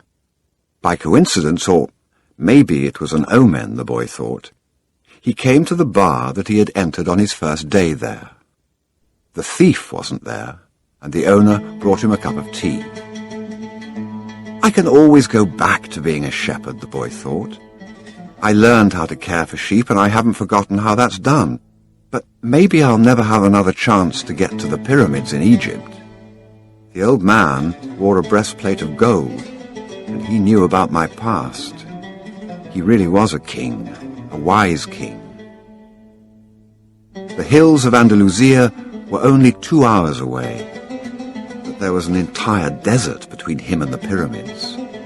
Yet the boy felt that there was another way to regard his situation. He was actually 2 hours closer to his treasure. The fact that the 2 hours had stretched into an entire year didn't matter. I know why I want to get back to my flock, he thought. I understand sheep. They're no longer a problem, and they can be good friends. On the other hand, I don't know if the desert can be a friend, and it's in the desert that I have to search for my treasure. If I don't find it, I can always go home. I finally have enough money and all the time I need. Why not? He suddenly felt tremendously happy. He could always go back to being a shepherd. He could always become a crystal salesman again. Maybe the world had other hidden treasures, but he had a dream and he had met with a king. That doesn't happen to just anyone. He was planning as he left the bar. He had remembered that one of the crystal merchant's suppliers transported his crystal by means of caravans that crossed the desert. He held Urim and Thummim in his hand. Because of these two stones, he was once again on the way to his treasure. I am always nearby when someone wants to realize their personal legend, the old king had told him. What could it cost to go over to the supplier's warehouse and find out if the pyramids were really that far away? The Englishman was sitting on a bench in a structure that smelled of animals, sweat and dust. It was part warehouse, part corral. I never thought I'd end up in a place like this, he thought, as he leafed through the pages of a chemical journal. 10 years at the university, and here I am in a corral. But he had to move on. He believed in omens. All his life and all his studies were aimed at finding the one true language of the universe. First, he had studied Esperanto, then the world's religions, and now it was alchemy. He knew how to speak Esperanto. He understood all the major religions well, but he wasn't yet an alchemist. He had unraveled the truths behind important questions, but his studies had taken him to a point beyond which he couldn't seem to go. He had tried in vain to establish a relationship with an alchemist, but the alchemists were strange people who thought only about themselves and almost always refused to help him. Who knows, maybe they had failed to discover the secret of the masterwork, the philosopher's stone, and for this reason kept their knowledge to themselves. He had already spent much of the fortune left him by his father, fruitlessly seeking the philosopher's stone. He'd spent enormous amounts of time at the great libraries of the world and had purchased all the rarest and most important volumes on alchemy. In one, he had read that many years ago, a famous Arabian alchemist had visited Europe. It was said that he was more than 200 years old, and that he had discovered the philosopher's stone and the elixir of life. The Englishman had been profoundly impressed by the story, but he would never have thought it more than just a myth, had not a friend of his, returning from an archaeological expedition in the desert, told him about an Arab that was possessed of exceptional powers. He lives in the Al-Fayoum oasis, his friend had said, and people say that he's 200 years old and is able to transform any metal into gold. The Englishman could not contain his excitement. He cancelled all his commitments and pulled together the most important of his books, and now here he was, sitting inside a dusty, smelly warehouse. Outside, a huge caravan was being prepared for a crossing of the Sahara, and was scheduled to pass through Al-Fayoum. I'm going to find that damned alchemist, the Englishman thought, and the odour of the animals became a bit more tolerable. A young Arab, also loaded down with baggage, entered and greeted the Englishman.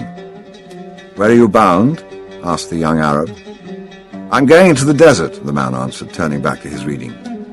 He didn't want any conversation at this point. What he needed to do was to review all he had learned over the years, because the alchemist would certainly put him to the test. The young Arab took out a book and began to read. The book was written in Spanish.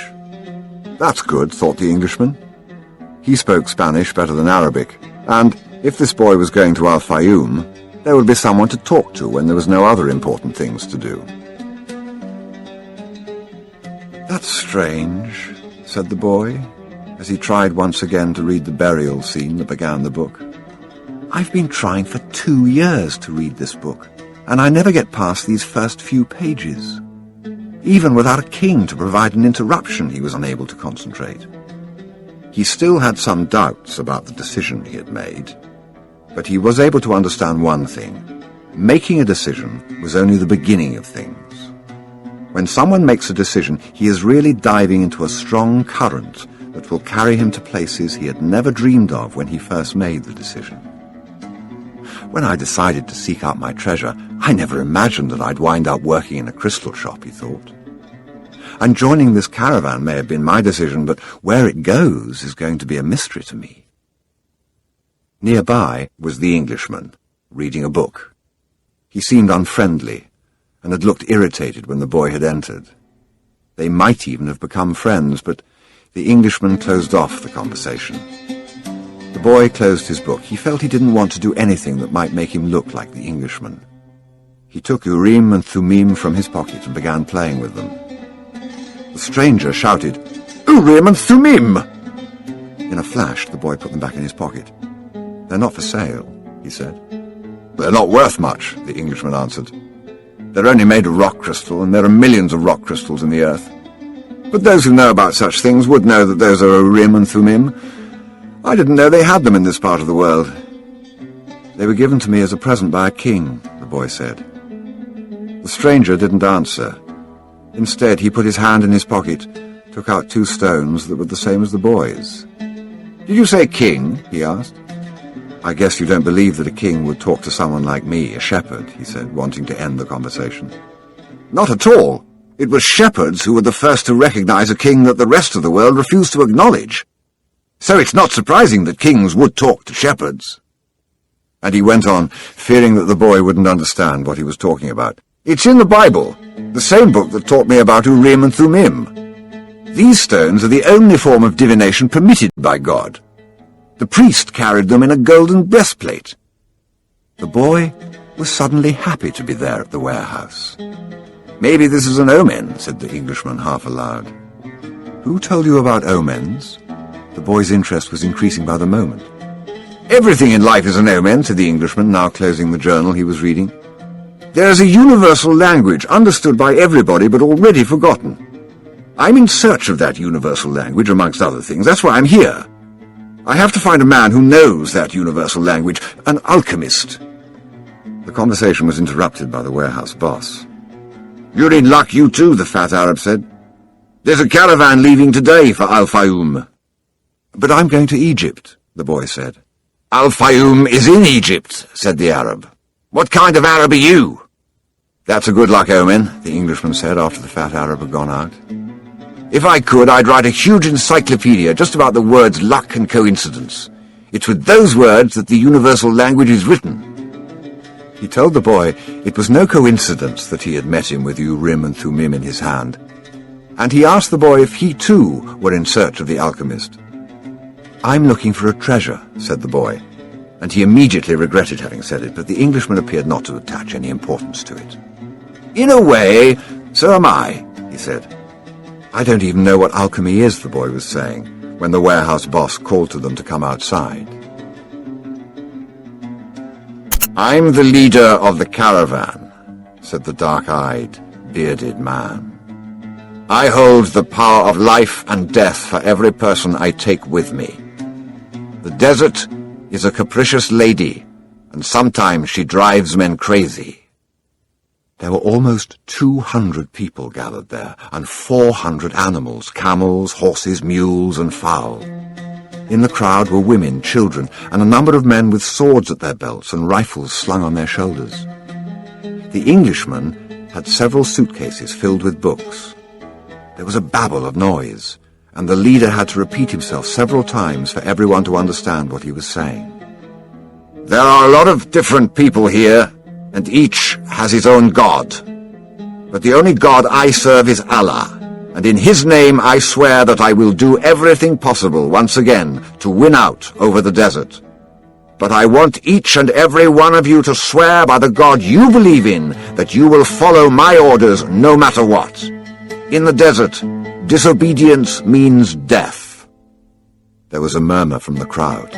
Each was swearing quietly to his or her own God. The boy swore to Jesus Christ. The Englishman said nothing, and the murmur lasted longer than a simple vow would have. The people were also praying to heaven for protection. A long note was sounded on a bugle, and everyone mounted up. The boy and the Englishman had bought camels, and climbed uncertainly onto their backs. The boy felt sorry for the Englishman's camel, loaded down as he was with the cases of books.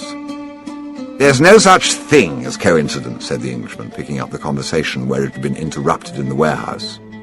"I'm here because a friend of mine heard of an Arab who—" But the caravan began to move, and it was impossible to hear what the Englishman was saying. The boy knew what he was about to describe, though. The mysterious chain that links one thing to another, the same chain that had caused him to become a shepherd, that had caused his recurring dream, that had brought him to a city near Africa to find a king, and to be robbed in order to meet a crystal merchant, and the closer one gets to realizing his personal legend, the more that personal legend becomes his true reason for being, thought the boy. The caravan moved toward the east. It travelled during the morning, halted when the sun was at its strongest, and resumed late in the afternoon. The boy spoke very little with the Englishman, who spent most of his time with his books. The boy observed in silence the progress of the animals and people across the desert. Now everything was quite different from how it was that day they'd set out.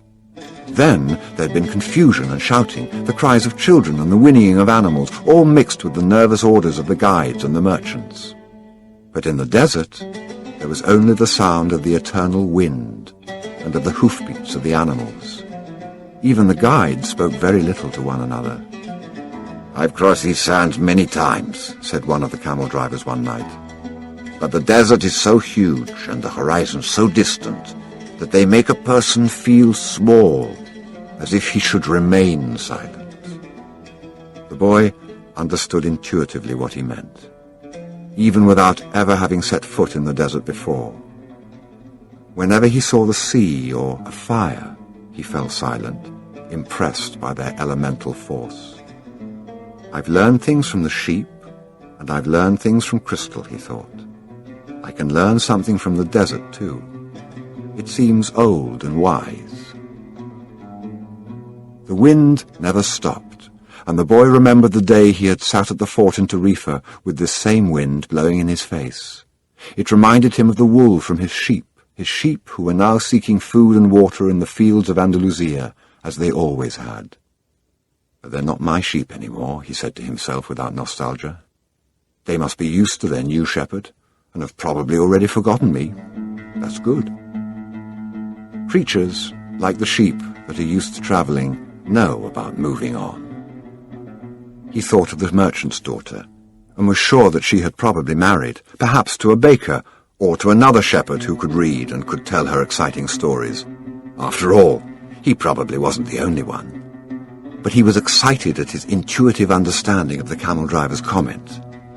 Maybe he was also learning the universal language that deals with the past and the present of all people. Hunches, his mother used to call them. The boy was beginning to understand that intuition is really a sudden immersion of the soul into the universal current of life, where the histories of all people are connected, and we are able to know everything because it's all written there. "Maktub," the boy said, remembering the crystal merchant. The desert was all sand in some stretches and rocky in others. When the caravan was blocked by a boulder, it had to go around it. If there was a large rocky area, they had to make a major detour. If the sand was too fine for the animals' hooves, they sought a way where the sand was more substantial. In some places, the ground was covered with the salt of dried-up lakes. The animals balked at such places, and the camel drivers were forced to dismount and unburden their charges. The drivers carried the freight themselves over such treacherous footing, and then reloaded the camels. If a guide were to fall ill or die, the camel drivers would draw lots and appoint a new one. But all this happened for one basic reason. No matter how many detours and adjustments it made, the caravan moved toward the same compass point. Once obstacles were overcome, it returned to its course, sighting on a star that indicated the location of the oasis. When the people saw that star shining in the morning sky, they knew they were on the right course toward water, palm trees, shelter, and other people. It was only the Englishman who was unaware of all this. He was, for the most part, immersed in reading his books.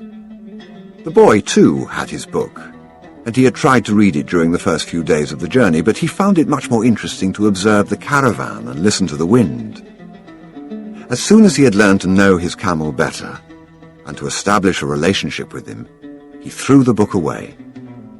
Although the boy had developed a superstition that each time he opened the book he would learn something important, he decided it was an unnecessary burden. He became friendly with the camel driver who travelled alongside him. At night, as they sat around the fire, the boy related to the driver his adventures as a shepherd. During one of these conversations, the driver told of his own life. "I used to live near El Kairum," he said. "I had my orchard, my children, and a life that would not change at all until I died. One year, when the crop was the best ever, we all went to Mecca, and I satisfied the only unmet obligation in my life. I could die happily, and that made me feel good. One day, the earth began to tremble and the Nile overflowed its banks. It was something I thought could only happen to others, never to me. My neighbors feared they would lose all their olive trees in the flood, and my wife was afraid we would lose our children. I thought that everything I owned would be destroyed. The land was ruined, and I had to find some other way to earn a living, so now I'm a camel driver. But that disaster taught me to understand the word of Allah. People need not fear the unknown if they are capable of achieving what they need and want. We are afraid of losing what we have, whether it's our life or our possessions and property. But this fear evaporates when we understand that our life stories and the history of the world were written by the same hand. Sometimes their caravan met with another. One always had something that the other needed, as if everything were indeed written by one hand. As they sat around the fire, the camel drivers exchanged information about windstorms and told stories about the desert. At other times, mysterious hooded men would appear. They were Bedouins who did surveillance along the caravan route. They provided warnings about thieves and barbarian tribes. They came in silence and departed the same way, dressed in black garments that showed only their eyes. One night, a camel driver came to the fire where the Englishman and the boy were sitting. "There are rumors of tribal wars," he told them. The three fell silent. The boy noted that there was a sense of fear in the air, even though no one said anything. Once again, he was experiencing the language without words, the universal language. The Englishman asked if they were in danger. "Once you get into the desert, there's no going back," said the camel driver. "And when you can't go back, you have to worry only about the best way of moving forward. The rest is up to Allah, including the danger." And he concluded by saying the mysterious word, Maktub.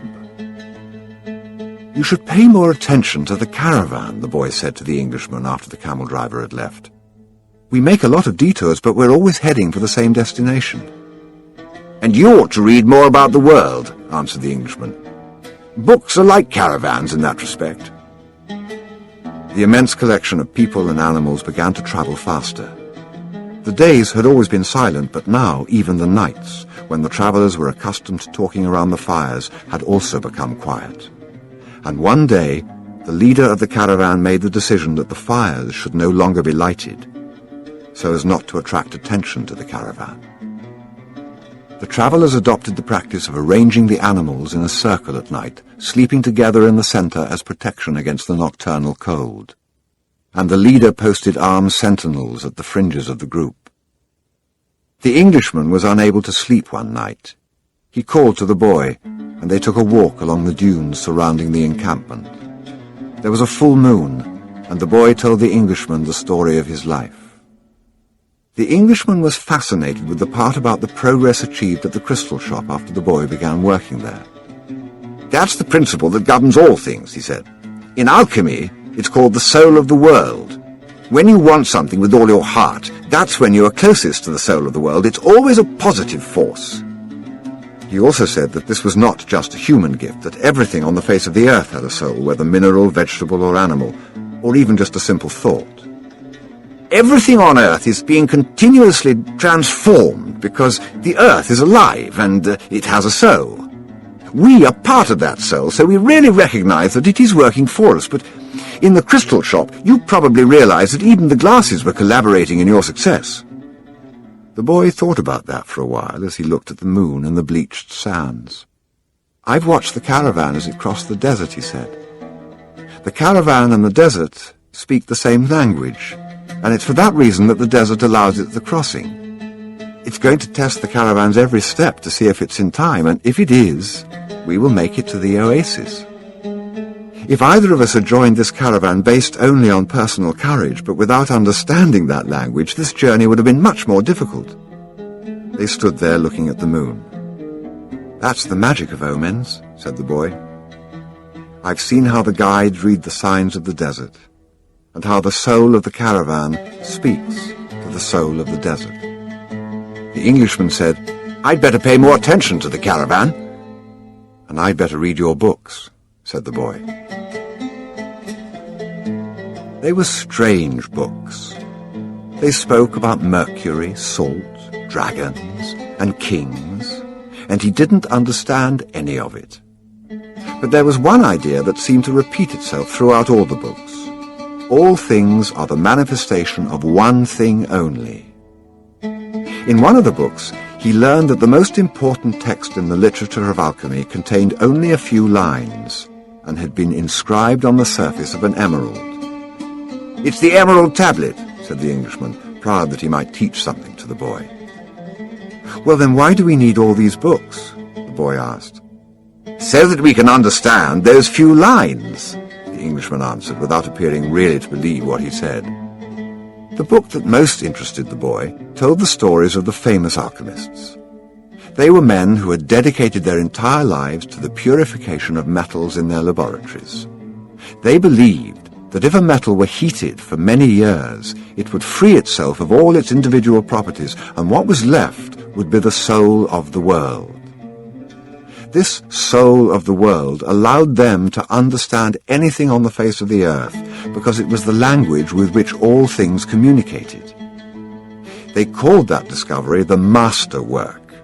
It was part liquid and part solid.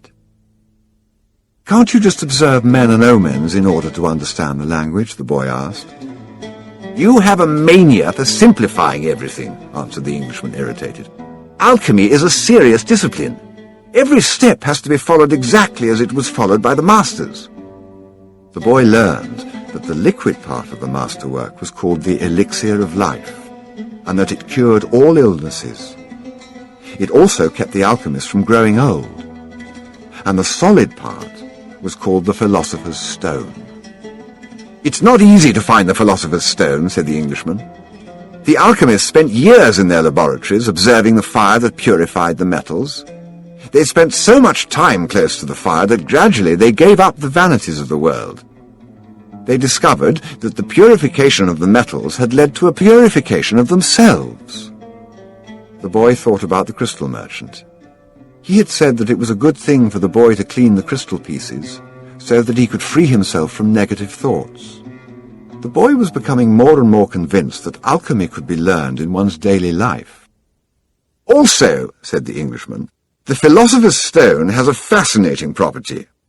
A small sliver of the stone can transform large quantities of metal into gold." Having heard that, the boy became even more interested in alchemy. He thought that, with some patience, he'd be able to transform everything into gold. He read the lives of the various people who had succeeded in doing so: Helvetius, Elias, Fulcanelli, and Geber. They were fascinating stories. Each of them lived out his personal legend to the end. They travelled, spoke with wise men, performed miracles for the incredulous, and owned the philosopher's stone and the elixir of life. But when the boy wanted to learn how to achieve the masterwork, he became completely lost. There were just drawings, coded instructions, and obscure texts. Why do they make things so complicated? He asked the Englishman one night. The boy had noticed that the Englishman was irritable and missed his books. So that those who have the responsibility for understanding can understand, he said. Imagine if everybody went around transforming lead into gold. Gold would lose its value.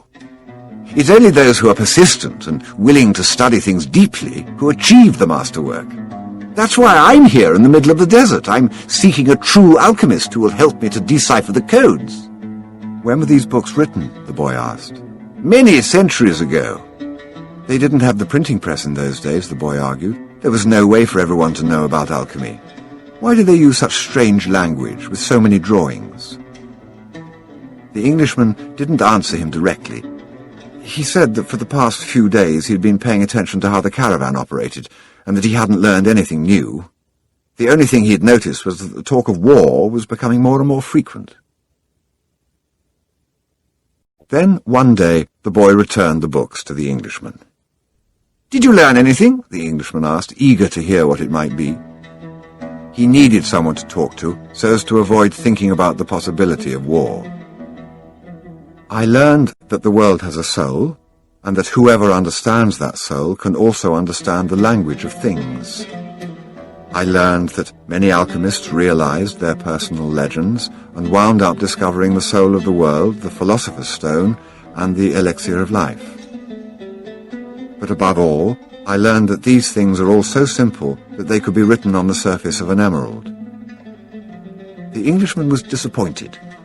The years of research, the magic symbols, the strange words, and the laboratory equipment, none of this had made any impression on the boy. His soul must be too primitive to understand those things, he thought. He took back his books and packed them away again in their bags. "Go back to watching the caravan," he said.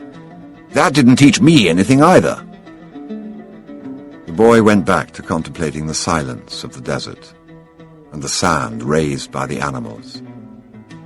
Everyone has his or her own way of learning things, he said to himself. His way isn't the same as mine, nor mine as his. But we're both in search of our personal legends, and I respect him for that. The caravan began to travel day and night. The hooded Bedouins reappeared more and more frequently, and the camel driver, who had become a good friend of the boys, explained that the war between the tribes had already begun. The caravan would be very lucky to reach the oasis. The animals were exhausted, and the men talked among themselves less and less. The silence was the worst aspect of the night, when the mere groan of a camel, which before had been nothing but the groan of a camel, now frightened everyone because it might signal a raid. The camel driver, though, seemed not to be very concerned with the threat of war. "I'm alive," he said to the boy as they ate a bunch of dates one night, with no fires and no moon. "When I'm eating, that's all I think about. If I'm on the march, I just concentrate on marching. If I have to fight, it'll be just as good a day to die as any other. Because I don't live in either my past or my future, I'm interested only in the present. If you can concentrate always on the present, you'll be a happy man. You'll see that there is a life in the desert, that there are stars in the heavens, and that tribesmen fight because they are part of the human race. Life will be a party for you, a grand festival, because life is the moment we're living right now." 2 nights later, as he was getting ready to bed down, the boy looked for the star they followed every night. He thought that the horizon was a bit lower than it had been, because he seemed to see stars on the desert itself. "It's the oasis," said the camel driver. "Well, why don't we go there right now?" the boy asked. "Because we have to sleep." The boy awoke as the sun rose. There, in front of him, where the small stars had been the night before, was an endless row of date palms stretching across the entire desert. "We've done it," said the Englishman, who had also awakened early. But the boy was quiet. He was at home with the silence of the desert, and he was content just to look at the trees. He still had a long way to go to reach the pyramids, and someday this morning would be just a memory.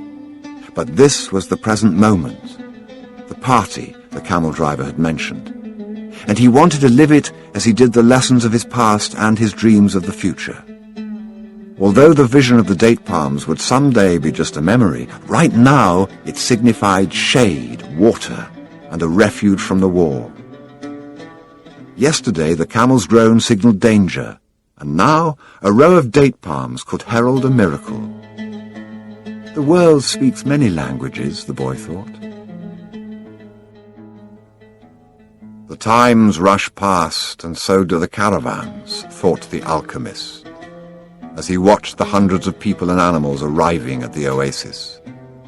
People were shouting at the new arrivals, dust obscured the desert sun, and the children of the oasis were bursting with excitement at the arrival of the strangers.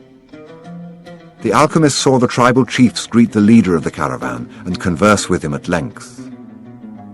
But none of that mattered to the alchemist. He'd already seen many people come and go, and the desert remained as it was.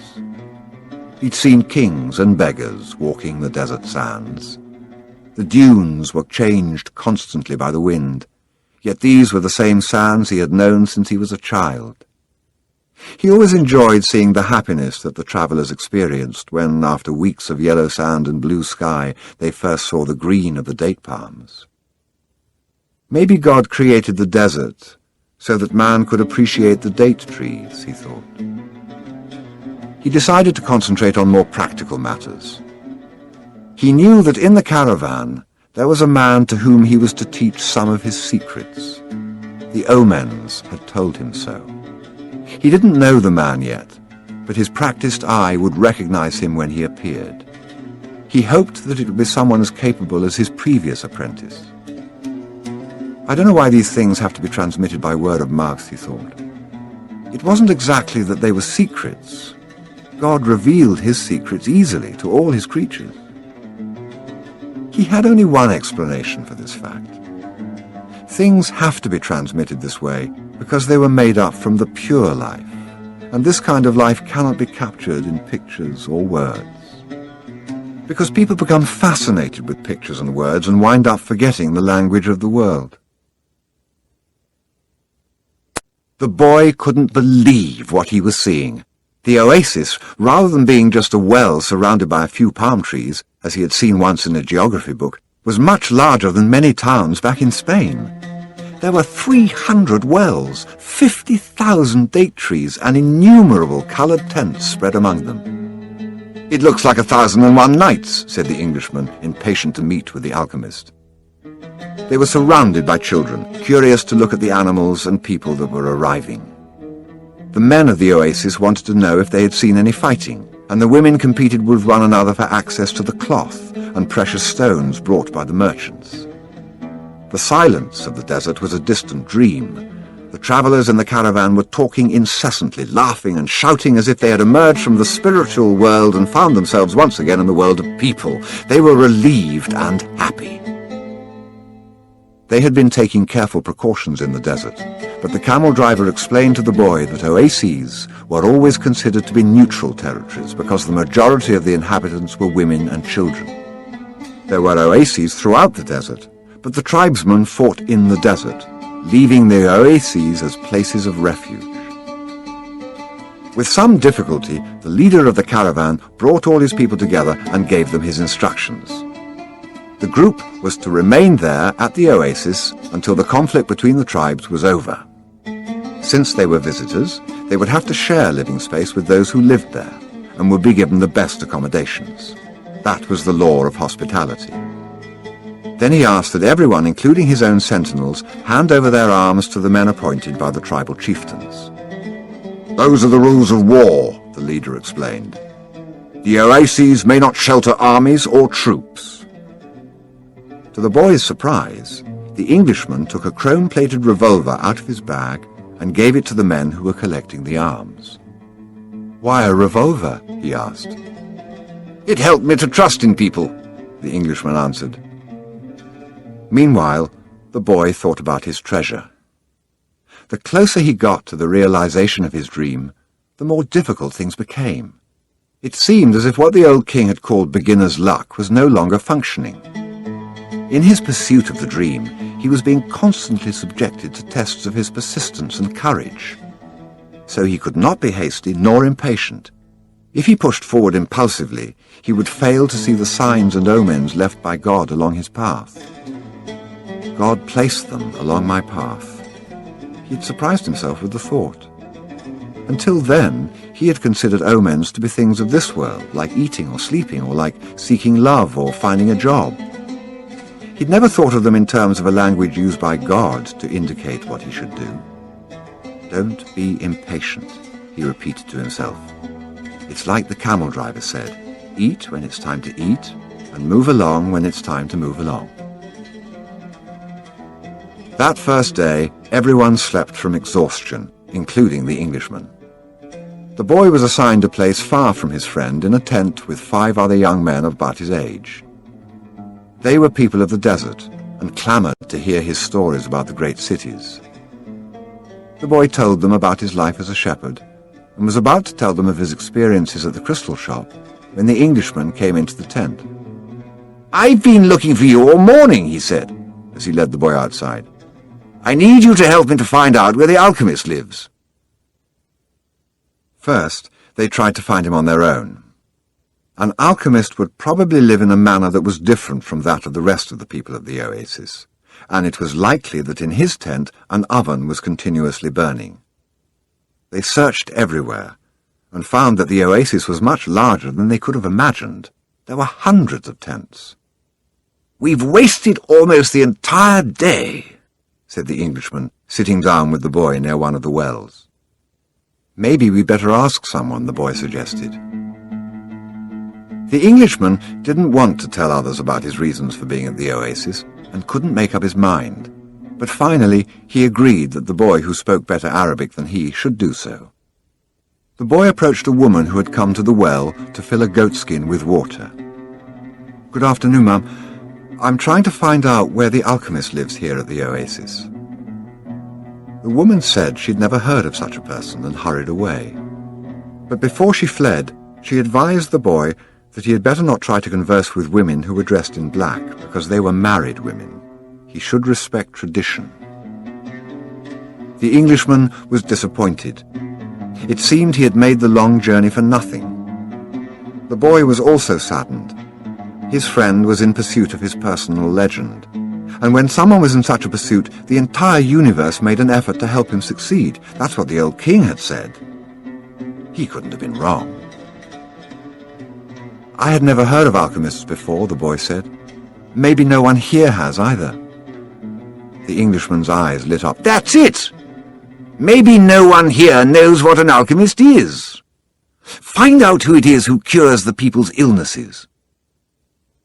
Several women dressed in black came to the well for water, but the boy would speak to none of them, despite the Englishman's insistence. Then a man approached. "Do you know someone here who cures people's illnesses?" the boy asked. "Allah cures our illnesses," said the man, clearly frightened of strangers. "You're looking for witch doctors." He spoke some verses from the Quran and moved on. Another man appeared. He was older and was carrying a small bucket. The boy repeated his question. "Why do you want to find that sort of person?" the Arab asked. "Because my friend here has travelled for many months in order to meet with him," the boy said. "If such a man is here at the oasis, he must be a very powerful one," said the old man after thinking for a few moments. "Not even the tribal chieftains are able to see him when they want to, only when he consents. Wait for the end of the war, then leave with the caravan. Don't try to enter into the life of the oasis," he said, and walked away.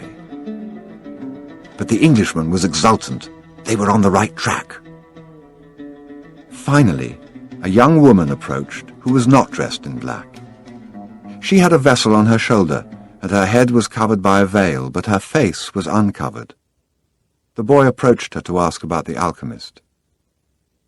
At that moment, it seemed to him that time stood still, and the soul of the world surged within him. When he looked into her dark eyes and saw that her lips were poised between a laugh and silence, he learned the most important part of the language that all the world spoke, the language that everyone on earth was capable of understanding in their heart. It was love, something older than humanity, more ancient than the desert, something that exerted the same force whenever two pairs of eyes met, as had theirs here at the well. She smiled, and that was certainly an omen.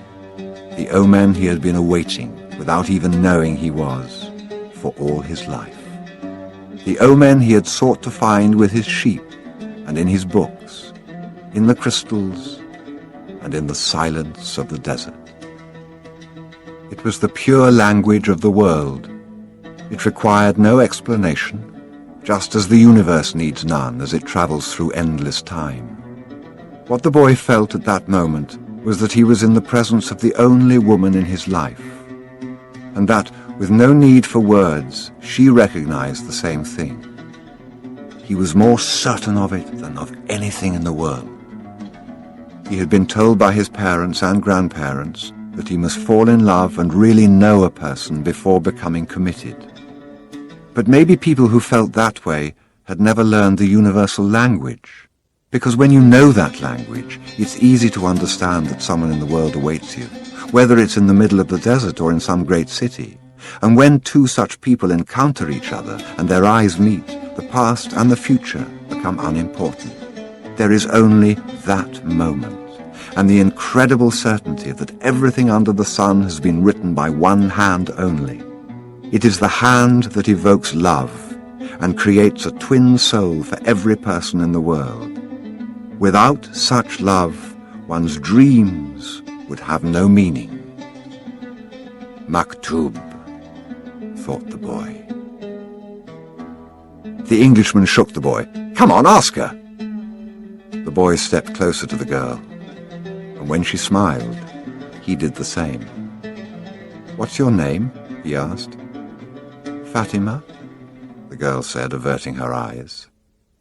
That's what some women in my country are called. It's the name of the Prophet's daughter, Fatima said. The invaders carried the name everywhere. The beautiful girl spoke of the invaders with pride. The Englishman prodded him, and the boy asked her about the man who cured people's illnesses. That's the man who knows all the secrets of the world, she said. He communicates with the genies of the desert. The genies were the spirits of good and evil, and the girl pointed to the south, indicating that it was there the strange man lived. Then she filled her vessel with water and left. The Englishman vanished too, gone to find the alchemist. And the boy sat there by the well for a long time, remembering that one day in Tarifa the Levanter had brought to him the perfume of that woman, and realizing that he had loved her before he even knew she existed. He knew that his love for her would enable him to discover every treasure in the world. The next day, the boy returned to the well, hoping to see the girl. To his surprise, the Englishman was there, looking out at the desert. I waited all afternoon and evening, he said. He appeared with the first stars of evening. I told him what I was seeking, and he asked me if I had ever transformed lead into gold. I told him that was what I'd come here to learn. He told me I should try to do so. That's all he said. Go and try. The boy didn't say anything. The poor Englishman had travelled all this way, only to be told that he should repeat what he had already done so many times. So then try, he said to the Englishman. That's what I'm going to do. I'm going to start now. As the Englishman left, Fatima arrived and filled her vessel with water. I came to tell you just one thing, the boy said. I want you to be my wife. I love you. The girl dropped the container and the water spilled. I'm going to wait here for you every day. I've crossed the desert in search of a treasure that is somewhere near the pyramids. And for me, the war seemed a curse. But now it's a blessing, because it brought me to you. The war is going to end someday, the girl said. The boy looked around him at the date palms. He reminded himself that he had been a shepherd, and that he could be a shepherd again. Fatima was more important than his treasure. The tribesmen are always in search of treasure, the girl said, as if she had guessed what he was thinking. And the women of the desert are proud of their tribesmen. She refilled her vessel and left. The boy went to the well every day to meet with Fatima. He told her about his life as a shepherd, about the king, and about the crystal shop. They became friends, and except for the 15 minutes he spent with her, each day seemed that it would never pass. When he had been at the oasis for about a month, the leader of the caravan called a meeting of all the people traveling with him. "We don't know when the war will end, so we can't continue our journey," he said. "The battles may last for a long time, perhaps even years. There are powerful forces on both sides, and the war is important to both armies. It's not a battle of good against evil, it's a war between forces that are fighting for the balance of power. And when that type of battle begins, it lasts longer than others, because Allah is on both sides." The people went back to where they were living, and the boy went to meet with Fatima that afternoon. He told her about the morning's meeting. "The day after we met," Fatima said, "you told me that you loved me.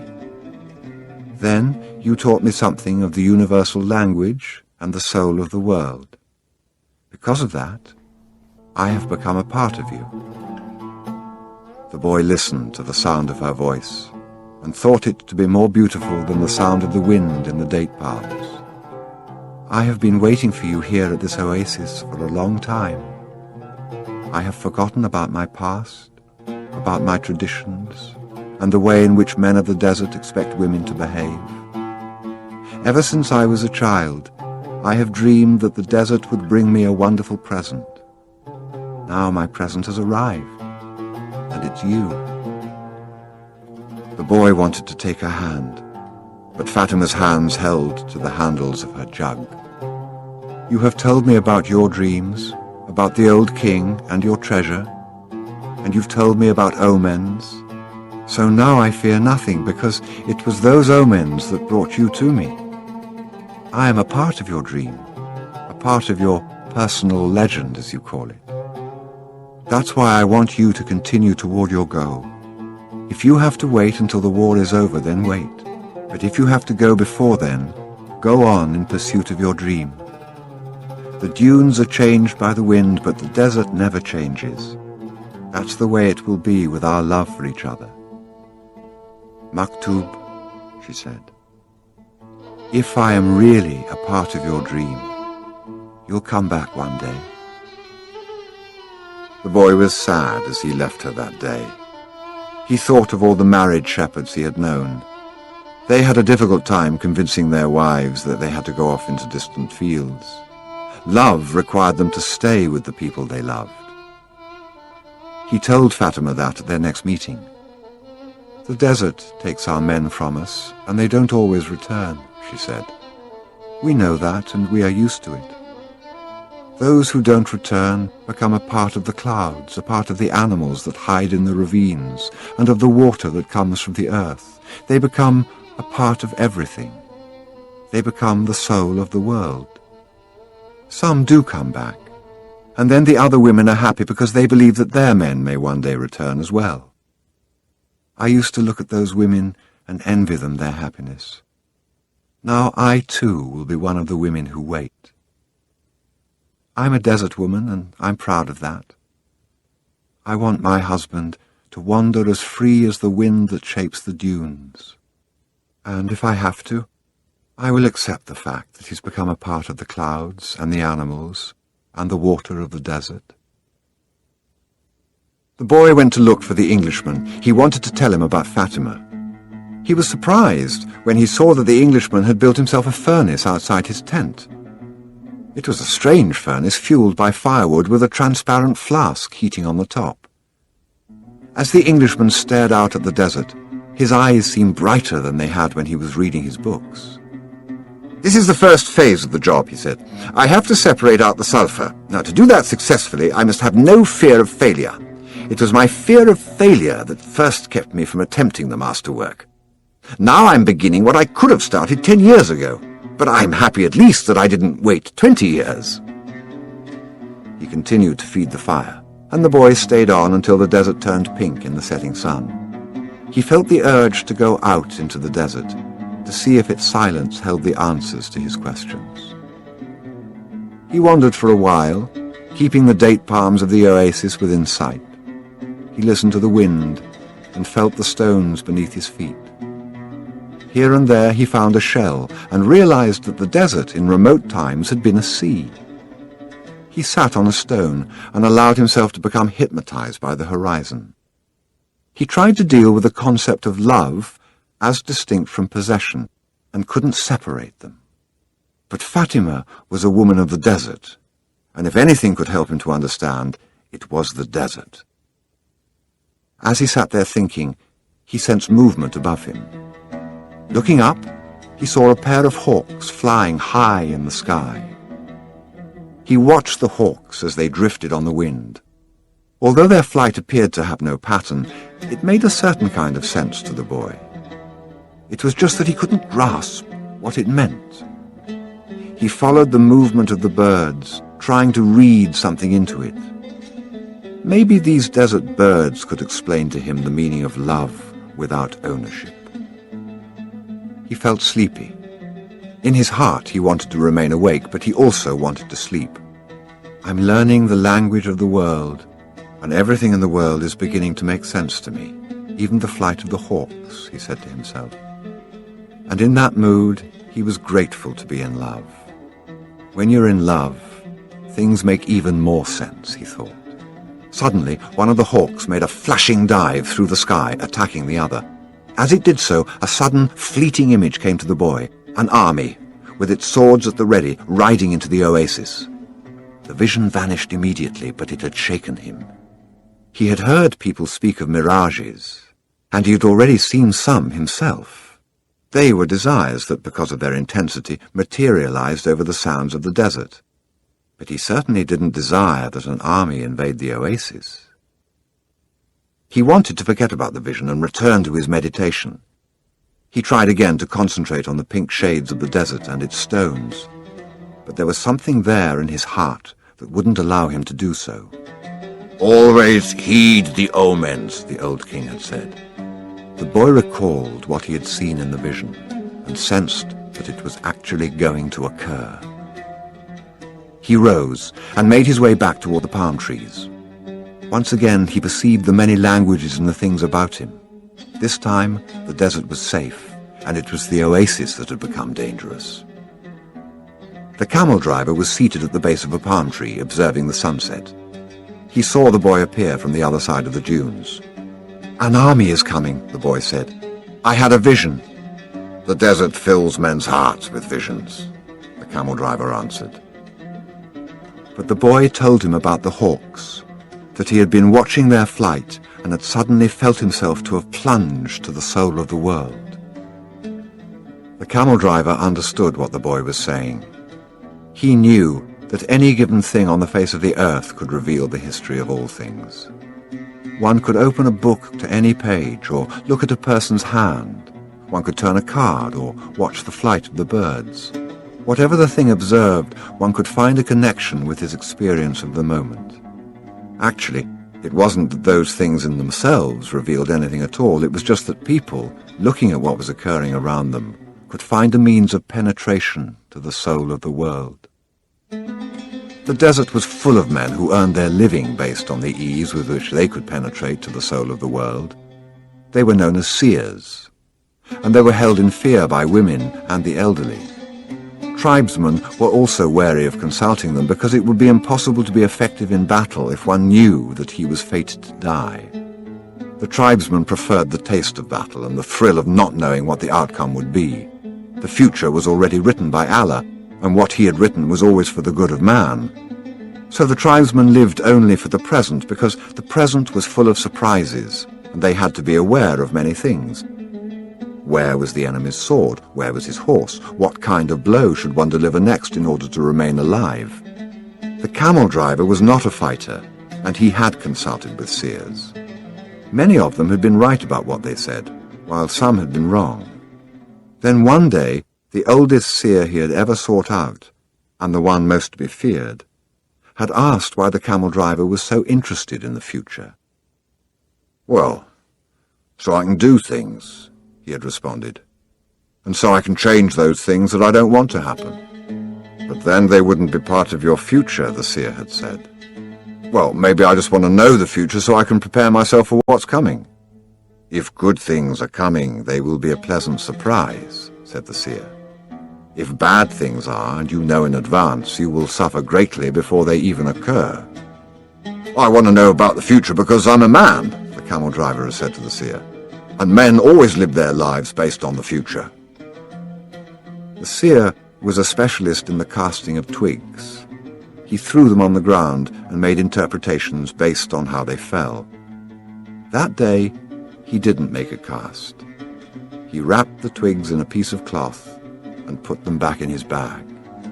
"I make my living forecasting the future for people," he said. "I know the science of the twigs, and I know how to use them to penetrate to the place where all is written. There, I can read the past, discover what has already been forgotten, and understand the omens that are here in the present. When people consult me, it's not that I'm reading the future, I am guessing at the future. The future belongs to God, and it is only He who reveals it under extraordinary circumstances. How do I guess at the future? Based on the omens of the present. The secret is here in the present. If you pay attention to the present, you can improve upon it.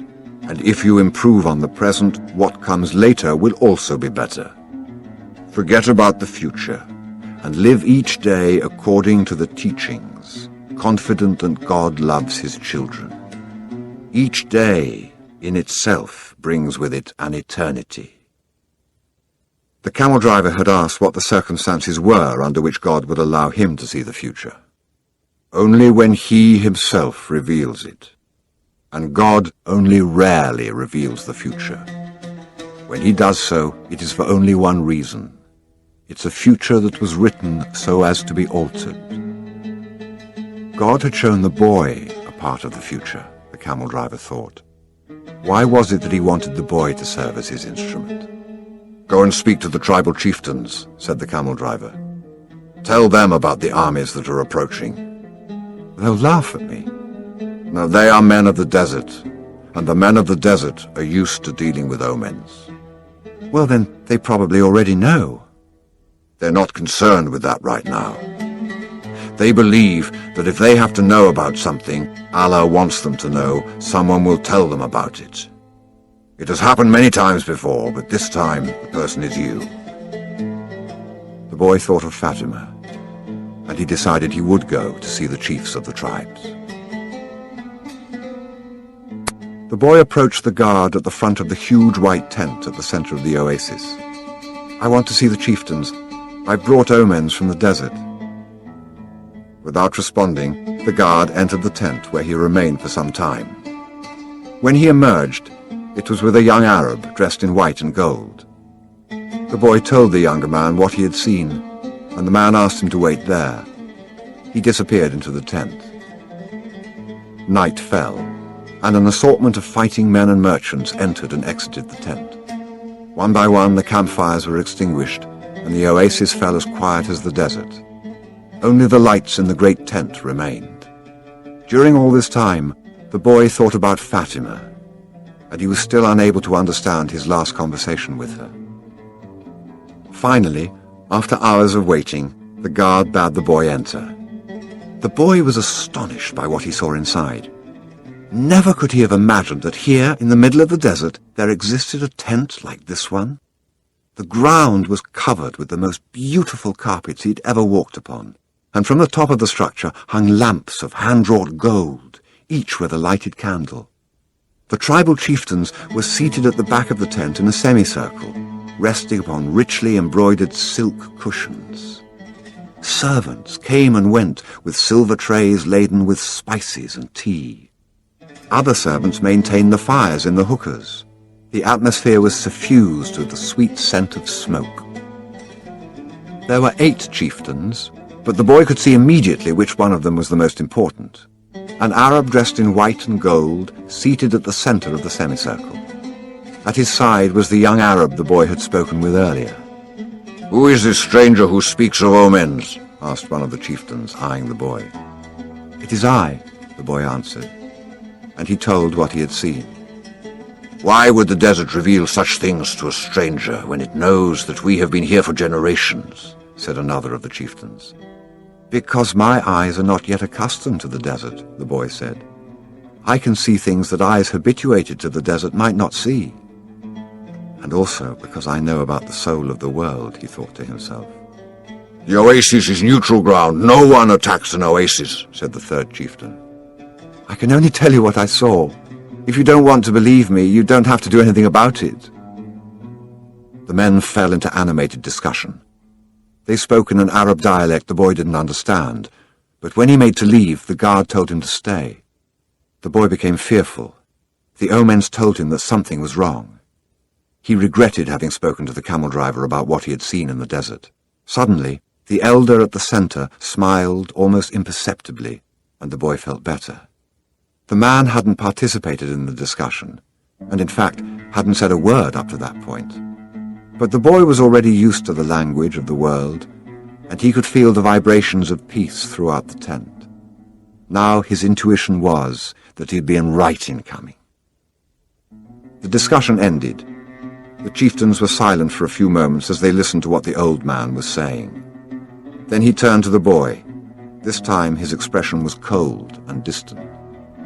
2,000 years ago, in a distant land, a man who believed in dreams was thrown into a dungeon and then sold as a slave, the old man said, now in the dialect the boy understood. Our merchants bought that man and brought him to Egypt. All of us know that whoever believes in dreams also knows how to interpret them. The elder continued. When the Pharaoh dreamed of cows that were thin and cows that were fat, this man I'm speaking of rescued Egypt from famine. His name was Joseph. He too was a stranger in a strange land like you, and he was probably about your age. He paused, and his eyes were still unfriendly. We always observe the tradition. The tradition saved Egypt from famine in those days and made the Egyptians the wealthiest of peoples. The tradition teaches men how to cross the desert and how their children should marry. The tradition says that an oasis is neutral territory because both sides have oases, and so both are vulnerable. No one said a word as the old man continued.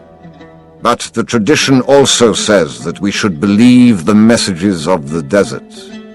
Everything we know was taught to us by the desert. The old man gave a signal, and everyone stood. The meeting was over. The hookahs were extinguished and the guards stood at attention. The boy made ready to leave, but the old man spoke again. Tomorrow we are going to break the agreement that says no one at the oasis may carry arms. Throughout the entire day, we will be on the lookout for our enemies. When the sun sets, the men will once again surrender their arms to me. For every 10 dead men among our enemies, you will receive a piece of gold. But arms cannot be drawn unless they also go into battle. Arms are as capricious as the desert, and if they are not used, the next time they might not function. If at least one of them hasn't been used by the end of the day tomorrow, one will be used on you. When the boy left the tent, the oasis was illuminated only by the light of the full moon. He was 20 minutes from his tent and began to make his way there. He was alarmed by what had happened. He had succeeded in reaching through to the soul of the world, and now the price for having done so might be his life. It was a frightening bet, but he had been making risky bets ever since the day he had sold his sheep to pursue his personal legend. As the camel driver had said, to die tomorrow was no worse than dying on any other day. Every day was there to be lived or to mark one's departure from this world. Everything depended on one word: Maktub. Walking along in the silence, he had no regrets. If he died tomorrow, it would be because God was not willing to change the future. He would at least have died after having crossed the strait, after having worked in a crystal shop, and after having known the silence of the desert and Fatima's eyes. He had lived every one of his days intensely since he had left home so long ago. If he died tomorrow, he would already have seen more than other shepherds, and he was proud of that. Suddenly, he heard a thundering sound, and he was thrown to the ground by a wind such as he had never known. The area was swirling in dust so intense that it hid the moon from view. Before him was an enormous white horse, rearing over him with a frightening scream. When the blinding dust had settled a bit, the boy trembled at what he saw. Astride the animal was a horseman dressed completely in black, with a falcon perched on his left shoulder. He wore a turban, and his entire face, except for his eyes, were covered with a black kerchief. He appeared to be a messenger from the desert, but his presence was much more powerful than that of a mere messenger. The strange horseman drew an enormous curved sword from a scabbard mounted on his saddle. The steel of its blade glittered in the light of the moon. "Who dares to read the meaning of the flight of the hawks?" he demanded, so loudly that his words seemed to echo through the 50,000 palm trees of Al-Fayoum. "It is I who dare to do so," said the boy. He was reminded of the image of Santiago Matamoros, mounted on his white horse with the infidels beneath his hooves. This man looked exactly the same, except that now the roles were reversed. "It is I who dared to do so," he repeated, and he lowered his head to receive a blow from the sword. "Many lives will be saved because I was able to see through to the soul of the world." The sword didn't fall. Instead, the stranger lowered it slowly until the point touched the boy's forehead. It drew a droplet of blood. The horseman was completely immobile, as was the boy. It didn't even occur to the boy to flee. In his heart, he felt a strange sense of joy. He was about to die in pursuit of his personal legend. And for Fatima. The omens had been true after all. Here he was, face to face with his enemy.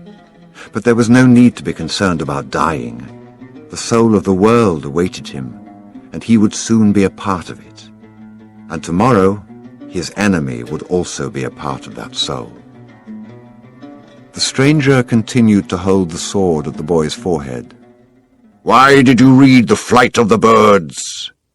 "I read only what the birds wanted to tell me. They wanted to save the oasis. Tomorrow all of you will die, because there are more men at the oasis than you have."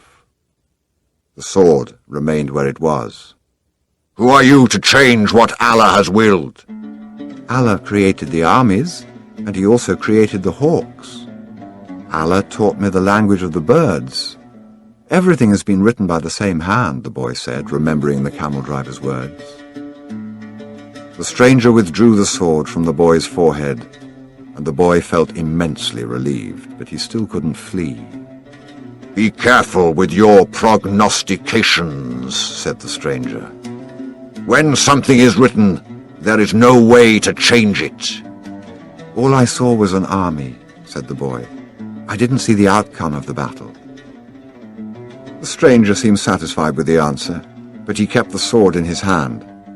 "What is a stranger doing in a strange land?" "I'm following my personal legend. It's not something you would understand." The stranger placed his sword in its scabbard, and the boy relaxed. "I had to test your courage," the stranger said. "Courage is the quality most essential to understanding the language of the world." The boy was surprised. The stranger was speaking of things very few people knew about. "You must not let up, even after having come so far," he continued. "You must love the desert, but never trust it completely. Because the desert tests all men. It challenges every step and kills those who become distracted." What he said reminded the boy of the old king. "If the warriors come here, And your head is still on your shoulders at sunset. Come and find me, said the stranger. The same hand that had brandished the sword now held a whip. The horse reared again, raising a cloud of dust. "Where do you live?" shouted the boy as the horseman rode away. The hand with the whip pointed to the south. The boy had met the alchemist. Next morning, there were 2,000 armed men scattered throughout the palm trees at Al-Fayoum. Before the sun had reached its high point, 500 tribesmen appeared on the horizon. The mounted troops entered the oasis from the north. It appeared to be a peaceful expedition, but they all carried arms, hidden in their robes. When they reached the white tent at the center of Al-Fayoum, they withdrew their scimitars and rifles, and they attacked an empty tent. The men of the oasis surrounded the horsemen from the desert, and within half an hour all but one of the intruders were dead. The children had been kept at the other side of a grove of palm trees and saw nothing of what had happened. The women had remained in their tents, praying for the safekeeping of their husbands, and saw nothing of the battle either. Were it not for the bodies there on the ground, it would have appeared to be a normal day at the oasis. The only tribesman spared was the commander of the battalion. That afternoon, he was brought before the tribal chieftains, who asked him why he had violated the tradition. The commander said that his men had been starving and thirsty, exhausted from many days of battle, and had decided to take the oasis so as to be able to return to the war. The tribal chieftain said that he felt sorry for the tribesmen, but that the tradition was sacred. He condemned the commander to death without honor. Rather than being killed by a blade or a bullet, he was hanged from a dead palm tree, where his body twisted in the desert wind. The tribal chieftain called for the boy and presented him with 50 pieces of gold. He repeated his story about Joseph of Egypt and asked the boy to become the counselor of the oasis. When the sun had set and the first stars made their appearance, the boy started to walk to the south. He eventually sighted a single tent, and a group of Arabs passing by told the boy that it was a place inhabited by genies. But the boy sat down and waited. Not until the moon was high did the alchemist ride into view. He carried 2 dead hawks over his shoulder. "I'm here," the boy said. "You shouldn't be here," the alchemist answered. "Or is it your personal legend that brings you here?" "With the wars between the tribes, it's impossible to cross the desert, so I've come here." The alchemist dismounted from his horse and signaled that the boy should enter the tent with him. It was a tent like many at the oasis. The boy looked around for the ovens and other apparatus used in alchemy, but saw none. There were only some books in a pile, a small cooking stove, and the carpets, covered with mysterious designs. "Sit down. We'll have something to drink and eat these hawks," said the alchemist. The boy suspected that they were the same hawks he had seen on the day before, but he said nothing. The alchemist lighted the fire, and soon a delicious aroma filled the tent. It was better than the scent of hookahs. "Why did you want to see me?" the boy asked. "Because of the omens," the alchemist answered. "The wind told me you would be coming, and that you would need help."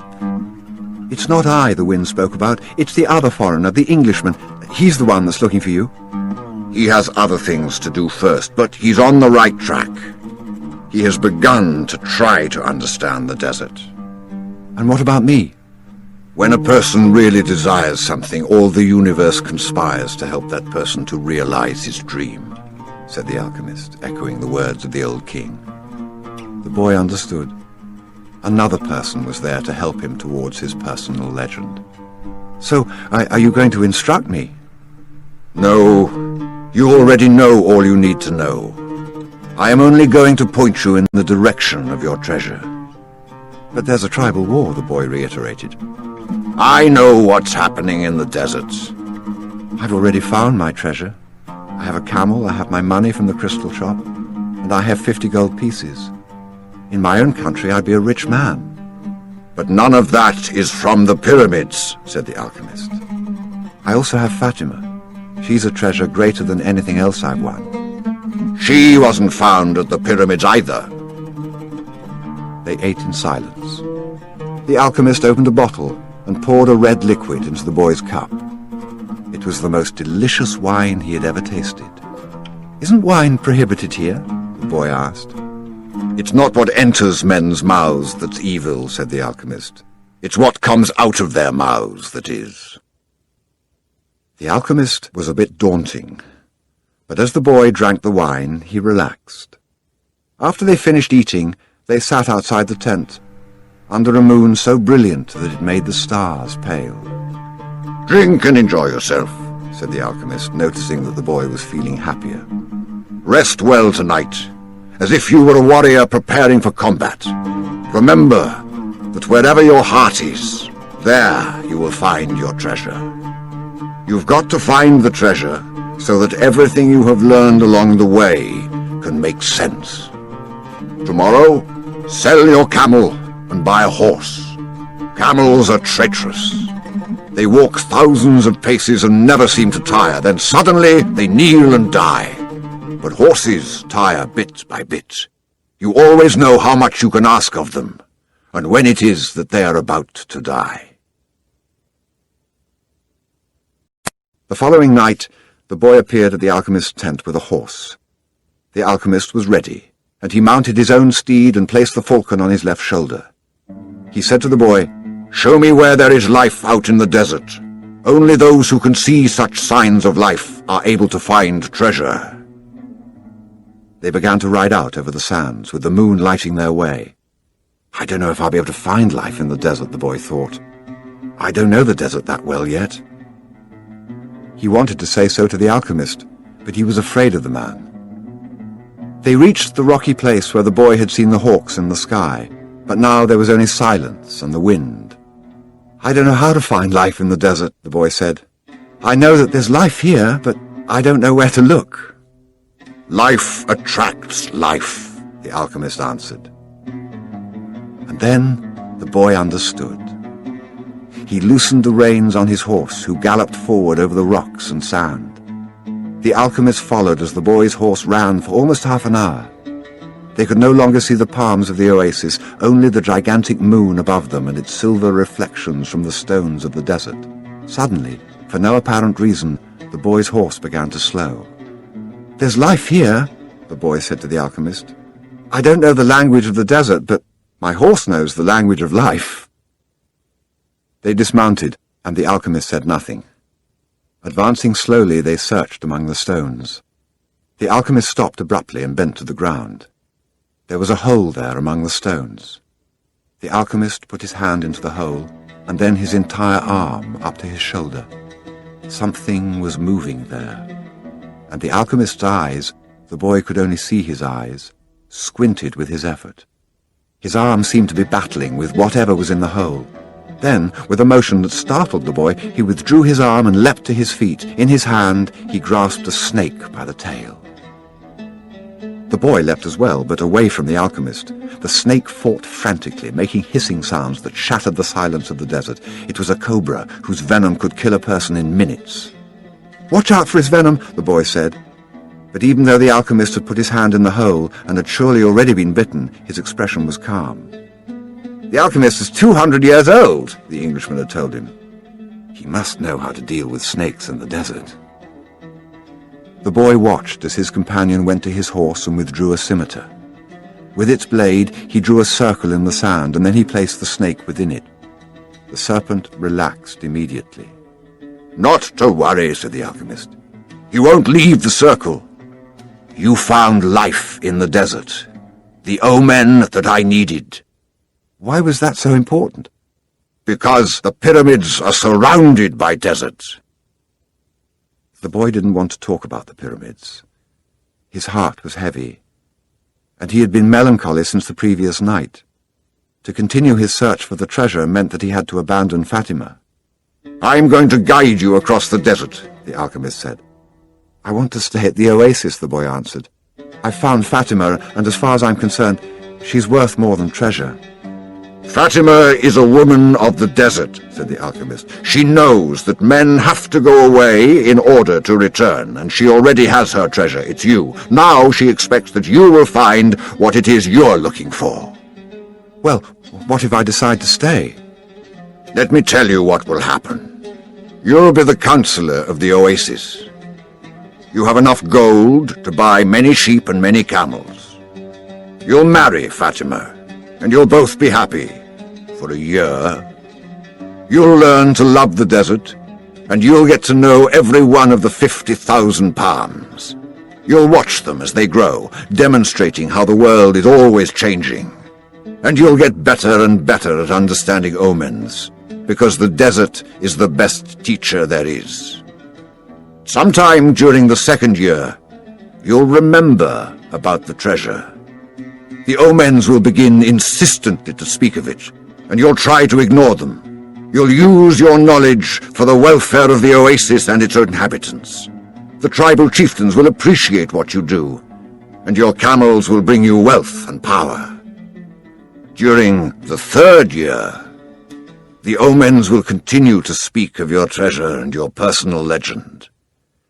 You'll walk around night after night at the oasis, and Fatima will be unhappy because she'll feel it was she who interrupted your quest. But you will love her, and she'll return your love. You'll remember that she never asked you to stay, because a woman of the desert knows that she must await her man, so you won't blame her. But many times you'll walk the sands of the desert thinking that maybe you could have left, that you could have trusted more in your love for Fatima. Because what kept you at the oasis was your own fear that you might never come back. At that point, the omens will tell you that your treasure is buried forever. Then, sometime during the fourth year, the omens will abandon you, because you stopped listening to them. The tribal chieftains will see that, and you'll be dismissed from your position as counselor. But by then you'll be a rich merchant, with many camels and a great deal of merchandise. You'll spend the rest of your days knowing that you didn't pursue your personal legend, and that now it's too late. You must understand that love never keeps a man from pursuing his personal legend. If he abandons that pursuit, it's because it wasn't true love, the love that speaks the language of the world. The alchemist erased the circle in the sand, and the snake slithered away among the rocks. The boy remembered the crystal merchant who had always wanted to go to Mecca, and the Englishman in search of the alchemist. He thought of the woman who had trusted in the desert, and he looked out over the desert that had brought him to the woman he loved. They mounted their horses, and this time it was the boy who followed the alchemist back to the oasis. The wind brought the sounds of the oasis to them, and the boy tried to hear Fatima's voice. But that night, as he had watched the cobra within the circle, the strange horseman with the falcon on his shoulder had spoken of love and treasure, of the women of the desert, and of his personal legend. "I'm going with you," the boy said, and he immediately felt peace in his heart. "We'll leave tomorrow before sunrise," was the alchemist's only response. The boy spent a sleepless night. 2 hours before dawn, he awoke one of the boys who slept in his tent and asked him to show him where Fatima lived. They went to her tent, and the boy gave his friend enough gold to buy a sheep. Then he asked his friend to go into the tent where Fatima was sleeping, and to awaken her and tell her that he was waiting outside. The young Arab did as he was asked, and was given enough gold to buy yet another sheep.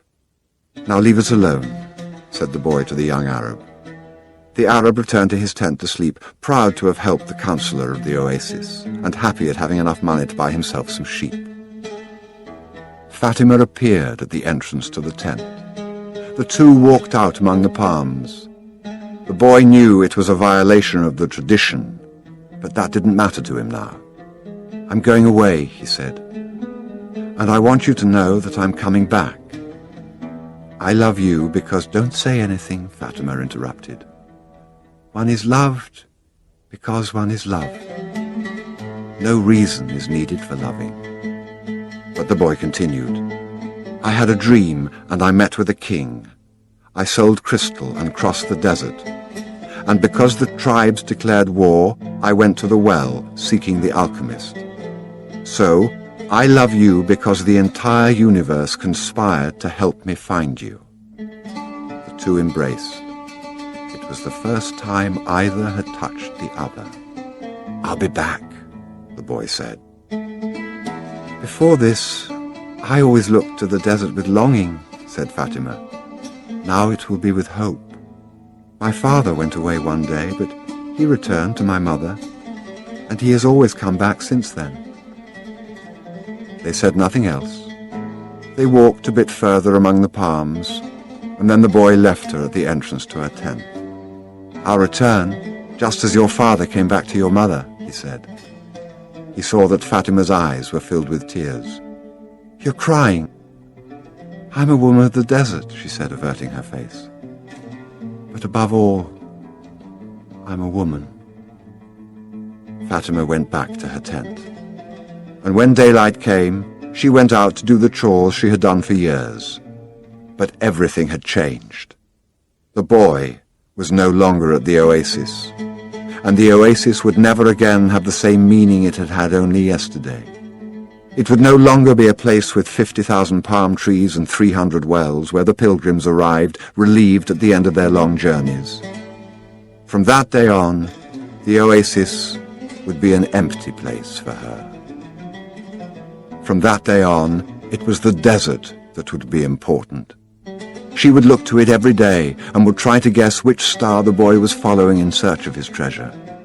She would have to send her kisses on the wind, hoping that the wind would touch the boy's face and would tell him that she was alive, that she was waiting for him, a woman awaiting a courageous man in search of his treasure. From that day on, the desert would represent only one thing to her, the hope for his return. "Don't think about what you've left behind," the alchemist said to the boy as they began to ride across the sands of the desert. "Everything is written in the soul of the world, and there it will stay forever." "Men dream more about coming home than about leaving," the boy said. He was already reaccustomed to the desert silence. "If what one finds is made of pure matter, it will never spoil, and one can always come back. If what you had found was only a moment of light, like the explosion of a star, you would find nothing on your return." The man was speaking the language of alchemy, but the boy knew he was referring to Fatima. It was difficult not to think about what he had left behind. The desert with its endless monotony put him to dreaming. The boy could still see the palm trees, the wells, and the face of the woman he loved. He could see the Englishman at his experiments, and the camel driver, who was a teacher without realizing it. Maybe the alchemist has never been in love, the boy thought. The alchemist rode in front with the falcon on his shoulder. The bird knew the language of the desert well, and whenever they stopped, he flew off in search of game. On the first day, he returned with a rabbit, and on the second, with 2 birds. At night, they spread their sleeping gear and kept their fires hidden. The desert nights were cold, and were becoming darker and darker as the phases of the moon passed. They went on for a week, speaking only of the precautions they needed to follow in order to avoid the battles between the tribes. The war continued, and at times the wind carried the sweet, sickly smell of blood. Battles had been fought nearby, and the wind reminded the boy that there was the language of omens, always ready to show him what his eyes had failed to observe. On the 7th day, the alchemist decided to make camp earlier than usual. The falcon flew off to find game, and the alchemist offered his water container to the boy. "You are almost at the end of your journey," said the alchemist. "I congratulate you for having pursued your personal legend." "And you've told me nothing along the way," said the boy. "I thought you were going to teach me some of the things you know, A while ago, I rode through the desert with a man who had books on alchemy, but I wasn't able to learn anything from them." "There is only one way to learn," the alchemist answered. "It's through action. Everything you need to know, you have learned through your journey. You need to learn only one thing more." The boy wanted to know what that was, but the alchemist was searching the horizon, looking for the falcon. "Why are you called the alchemist?" "Because that's what I am." "And what went wrong when other alchemists tried to make gold and were unable to do so?" "They were looking only for gold," his companion answered. "They were seeking the treasure of their personal legend without wanting actually to live out the personal legend." "What is it that I still need to know?" the boy asked. But the alchemist continued to look to the horizon, and finally the falcon returned with their meal. They dug a hole and lit their fire in it so that the light of the flames would not be seen. "I'm an alchemist simply because I'm an alchemist," he said as he prepared the meal. "I learned the science from my grandfather, who learned it from his father, and so on, back to the creation of the world. In those times, the master work could be written simply on an emerald. But men began to reject simple things, and to write tracts, interpretations, and philosophical studies. They also began to feel that they knew a better way than others had. Yet the emerald tablet is still alive today." "What was written on the emerald tablet?" the boy wanted to know. The alchemist began to draw in the sand, and completed his drawing in less than 5 minutes. As he drew, the boy thought of the old king and the plaza where they had met that day. It seemed as if it had taken place years and years ago. "This is what was written on the emerald tablet," said the alchemist when he had finished. The boy tried to read what was written in the sand. "It's a code," said the boy, a bit disappointed. "It looks like what I saw in the Englishman's books." "No," the alchemist answered. "It's like the flight of those two hawks. It can't be understood by reason alone. The emerald tablet is a direct passage to the soul of the world. The wise men understood that this natural world is only an image and a copy of paradise. The existence of this world is simply a guarantee that there exists a world that is perfect. God created the world so that through its visible objects men could understand his spiritual teachings and the marvels of his wisdom. That's what I mean by action." "Should I understand the emerald tablet?" the boy asked. "Perhaps. If you were in a laboratory of alchemy, this would be the right time to study the best way to understand the emerald tablet. But you are in the desert, so immerse yourself in it. The desert will give you an understanding of the world. In fact, anything on the face of the earth will do that. You don't even have to understand the desert. All you have to do is contemplate a simple grain of sand, and you will see in it all the marvels of creation." "How do I immerse myself in the desert?" "Listen to your heart.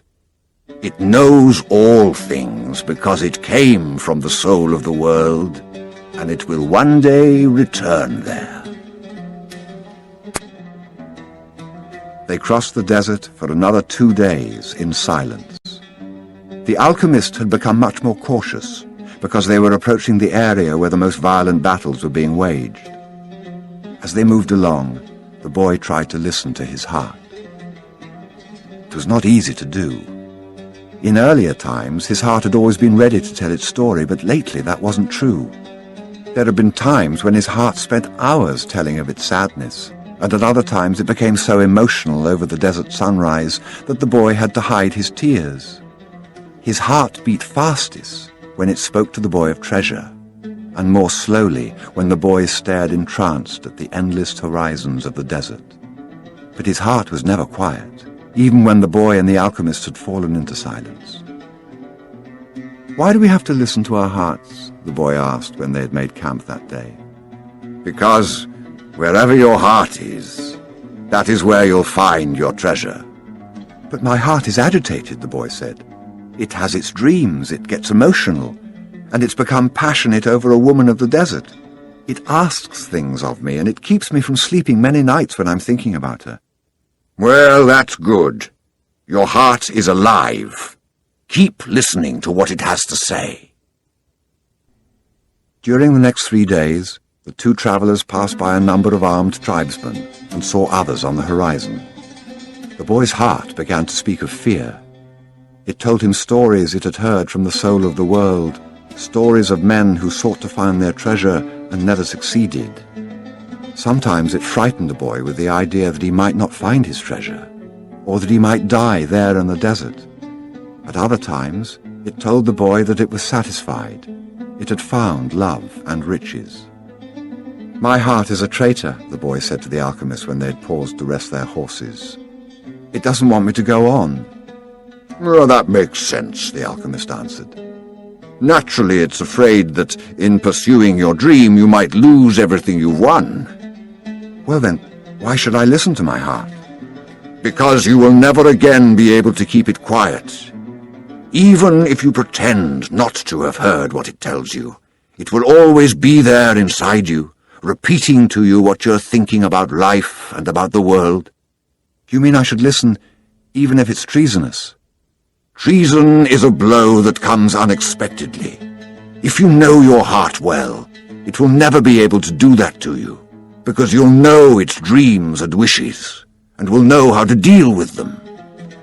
You will never be able to escape from your heart, so it's better to listen to what it has to say.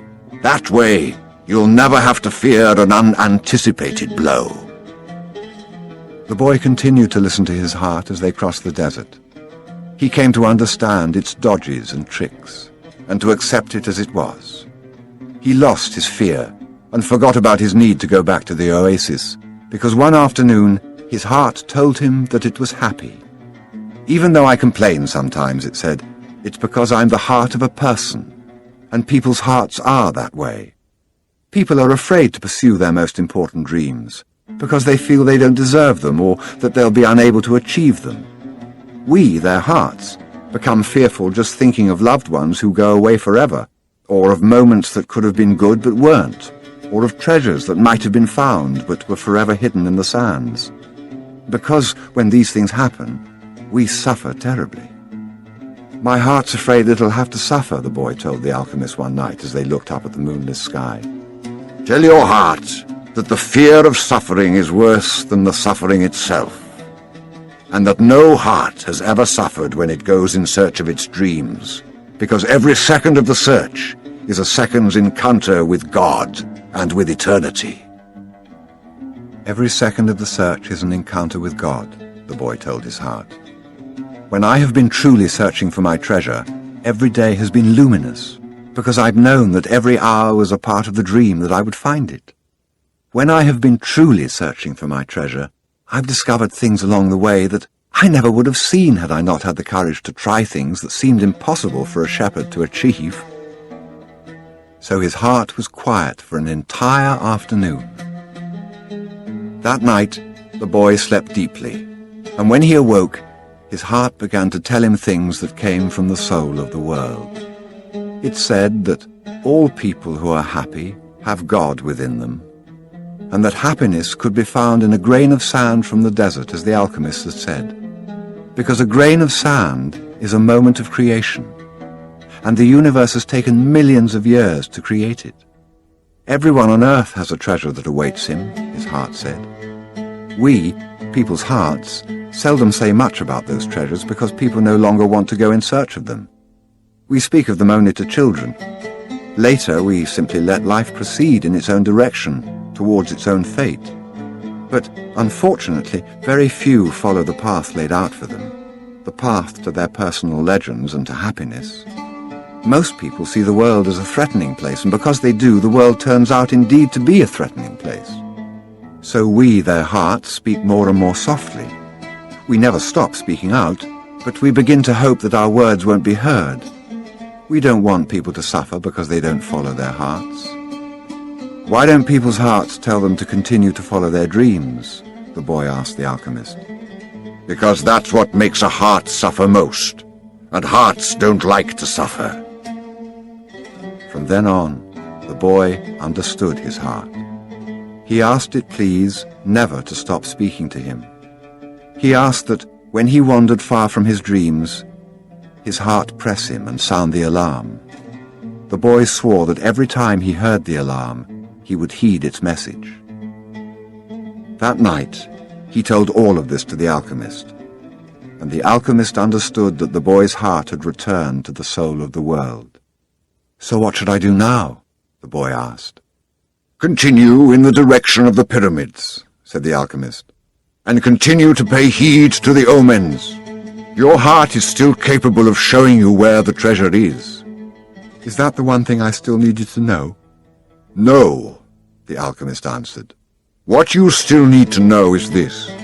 Before a dream is realized, the soul of the world tests everything that was learned along the way.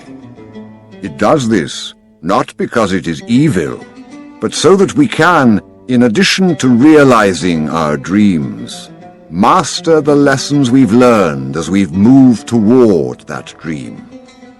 That's the point at which most people give up.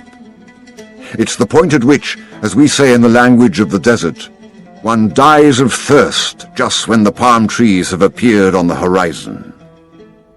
Every search begins with beginner's luck, and every search ends with the victors being severely tested.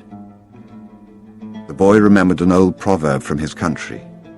It said that the darkest hour of the night came just before the dawn. On the following day, the first clear sign of danger appeared. 3 armed tribesmen approached and asked what the boy and the alchemist were doing there. I'm hunting with my falcon, the alchemist answered. We're going to have to search you to see whether you're armed, one of the tribesmen said. The alchemist dismounted slowly, and the boy did the same. Why are you carrying money? Asked the tribesman when he had searched the boy's bag. I need to get to the pyramids, he said. The tribesman who was searching the alchemist's belongings found a small crystal flask filled with a liquid and a yellow glass egg that was slightly larger than a chicken's egg. What are these things? He asked. That's the philosopher's stone and the elixir of life. It's the master work of the alchemists. Whoever swallows that elixir will never be sick again, and a fragment from that stone turns any metal into gold. The Arabs laughed at him, and the alchemists laughed a lot. They thought his answer was amusing, and they allowed the boy and the alchemist to proceed with all of their belongings. Are you crazy? The boy asked the alchemist when they'd moved on. What did you do that for? To show you one of life's simple lessons, the alchemist answered. When you possess great treasures within you, and try to tell others of them, seldom are you believed. They continued across the desert. With every day that passed, the boy's heart became more and more silent. It no longer wanted to know about things of the past or future. It was content simply to contemplate the desert and to drink with the boy from the soul of the world. And the boy and his heart had become friends, and neither was capable now of betraying the other. When his heart spoke to him, it was to provide a stimulus to the boy and to give him strength, because the days of silence there in the desert were wearisome. His heart told the boy what his strongest qualities were: his courage in having given up his sheep and in trying to live out his personal legend, and his enthusiasm during the time he had worked at the crystal shop. And his heart told him something else that the boy had never noticed. It told the boy of dangers that had threatened him, but that he had never perceived. His heart said that one time it had hidden the rifle the boy had taken from his father, because of the possibility that the boy might wound himself. And it reminded the boy of the day when he had been ill and vomiting out in the fields, after which he had fallen into a deep sleep. There had been 2 thieves further ahead who were planning to steal the boy's sheep and murder him. But since the boy hadn't passed by, they had decided to move on, thinking that he had changed his route. "Does a man's heart always help him?" the boy asked the alchemist. "Mostly just the hearts of those who are trying to realize their personal legends. But they do help children, drunkards, and the elderly too." "Does that mean I'll never run into danger?" "It means only that the heart does what it can," the alchemist said. One afternoon they passed by the encampment of one of the tribes. At each corner of the camp were Arabs garbed in beautiful white robes with arms at the ready. The men were smoking their hookahs and trading stories from the battlefield. No one paid any attention to the two travellers. "There's no danger," the boy said when they had moved on past the encampment. The alchemist sounded angry. "Trust in your heart, but never forget that you're in the desert. When men are at war with one another, the soul of the world can hear the screams of battle. No one fails to suffer the consequences of everything under the sun." "All things are one," the boy thought. And then, as if the desert wanted to demonstrate that the alchemist was right, two horsemen appeared from behind the travellers. "You can't go any further," one of them said. "You're in the area where the tribes are at war." "I'm not going very far," the alchemist answered, looking straight into the eyes of the horsemen. They were silent for a moment, and then agreed that the boy and the alchemist could move along. The boy watched the exchange with fascination. "You dominated those horsemen with the way you looked at them," he said. "Your eyes show the strength of your soul," answered the alchemist. That's true, the boy thought. He'd noticed that in the midst of the multitude of armed men back at the encampment, there had been one who stared fixedly at the two. He'd been so far away that his face wasn't even visible, but the boy was certain that he had been looking at them. Finally, when they had crossed the mountain range that extended along the entire horizon, the alchemist said that they were only 2 days from the pyramids. "If we're going to go our separate ways soon," the boy said, "then teach me about alchemy." "You already know about alchemy. It is about penetrating to the soul of the world and discovering the treasure that has been reserved for you." "No, that's not what I mean. I'm talking about transforming lead into gold." The alchemist fell as silent as the desert, and answered the boy only after they had stopped to eat.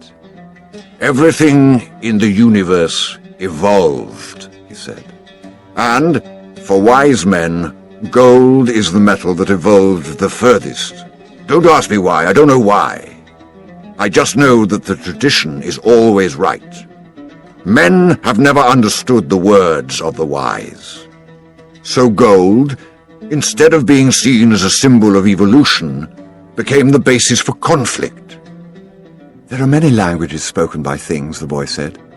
"There was a time when, for me, a camel's whinnying was nothing more than whinnying. Then it became a signal of danger, and finally, it became just a whinny again." But then he stopped. The alchemist probably already knew all that. "I have known true alchemists," the alchemist continued. "They locked themselves in their laboratories and tried to evolve, as gold had.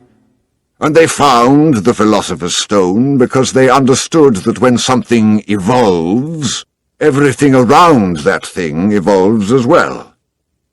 Others stumbled upon the stone by accident. They already had the gift, and their souls were readier for such things than the souls of others. They don't count. They're quite rare. And then there were the others who were interested only in gold. They never found the secret. They forgot that lead, copper, and iron have their own personal legends to fulfill. And anyone who interferes with the personal legend of another thing never will discover his own." The alchemist's words echoed out like a curse. He reached over and picked up a shell from the ground. "This desert was once a sea," he said. "I noticed that," the boy answered. The alchemist told the boy to place the shell over his ear. He had done that many times when he was a child, and had heard the sound of the sea. "The sea has lived on in this shell because that's its personal legend. It will never cease doing so until the desert is once again covered by water." They mounted their horses and rode out in the direction of the pyramids of Egypt. The sun was setting when the boy's heart sounded a danger signal. They were surrounded by gigantic dunes, and the boy looked at the alchemist to see whether he had sensed anything. But he appeared to be unaware of any danger. 5 minutes later, the boy saw 2 horsemen waiting ahead of them. Before he could say anything to the alchemist, the 2 horsemen had become 10, and then 100. And then they were everywhere in the dunes. They were tribesmen dressed in blue, with black rings surrounding their turbans. Their faces were hidden behind blue veils, with only their eyes showing. Even from a distance, their eyes conveyed the strength of their souls, and their eyes spoke of death. The 2 were taken to a nearby military camp. A soldier shoved the boy and the alchemist into a tent where the chief was holding a meeting with his staff. "These are the spies," said one of the men. "We're just travelers," the alchemist answered. "You were seen at the enemy camp 3 days ago, and you were talking with one of the troops there." "Oh, I'm just a man who wanders the desert and knows the stars," said the alchemist. "I have no information about troops or about the movement of the tribes. I was simply acting as a guide for my friend here." "Who is your friend?" the chief asked. "An alchemist," said the alchemist. "He understands the forces of nature, and he wants to show you his extraordinary powers." The boy listened quietly and fearfully. "What's a foreigner doing here?" asked another of the men. "He has brought money to give to your tribe," said the alchemist before the boy could say a word. And seizing the boy's bag, the alchemist gave the gold coins to the chief. The Arab accepted them without a word. There was enough there to buy a lot of weapons. "What is an alchemist?" he asked finally. "It's a man who understands nature and the world. If he wanted to, he could destroy this camp just with the force of the wind." The men laughed. They were used to the ravages of war and knew that the wind could not deliver them a fatal blow. Yet each felt his heart beat a bit faster. They were men of the desert, and they were fearful of sorcerers. "I want to see him do it," said the chief. "He needs 3 days," answered the alchemist. "He's going to transform himself into the wind, just to demonstrate his powers. If he can't do it, we humbly offer you our lives for the honor of your tribe." "You can't offer me something that's already mine," the chief said arrogantly. But he granted the travelers 3 days. The boy was shaking with fear, but the alchemist helped him out of the tent. "Don't let them see you're afraid," the alchemist said. "They are brave men, and they despise cowards." But the boy couldn't even speak. He was able to do so only after they had walked through the center of the camp. There was no need to imprison them. The Arabs simply confiscated their horses. So once again, the world had demonstrated its many languages. The desert only moments ago had been endless and free, and now it was an impenetrable wall. "You gave them everything I had," the boy said. "Everything I've saved in my entire life." "Well, what good would it be to you if you had to die?" the alchemist answered. "Your money saved us for 3 days. It's not often that money saves a person's life." But the boy was too frightened to listen to words of wisdom. He had no idea how he was going to transform himself into the wind. He wasn't an alchemist. The alchemist asked one of the soldiers for some tea and poured some on the boy's wrists.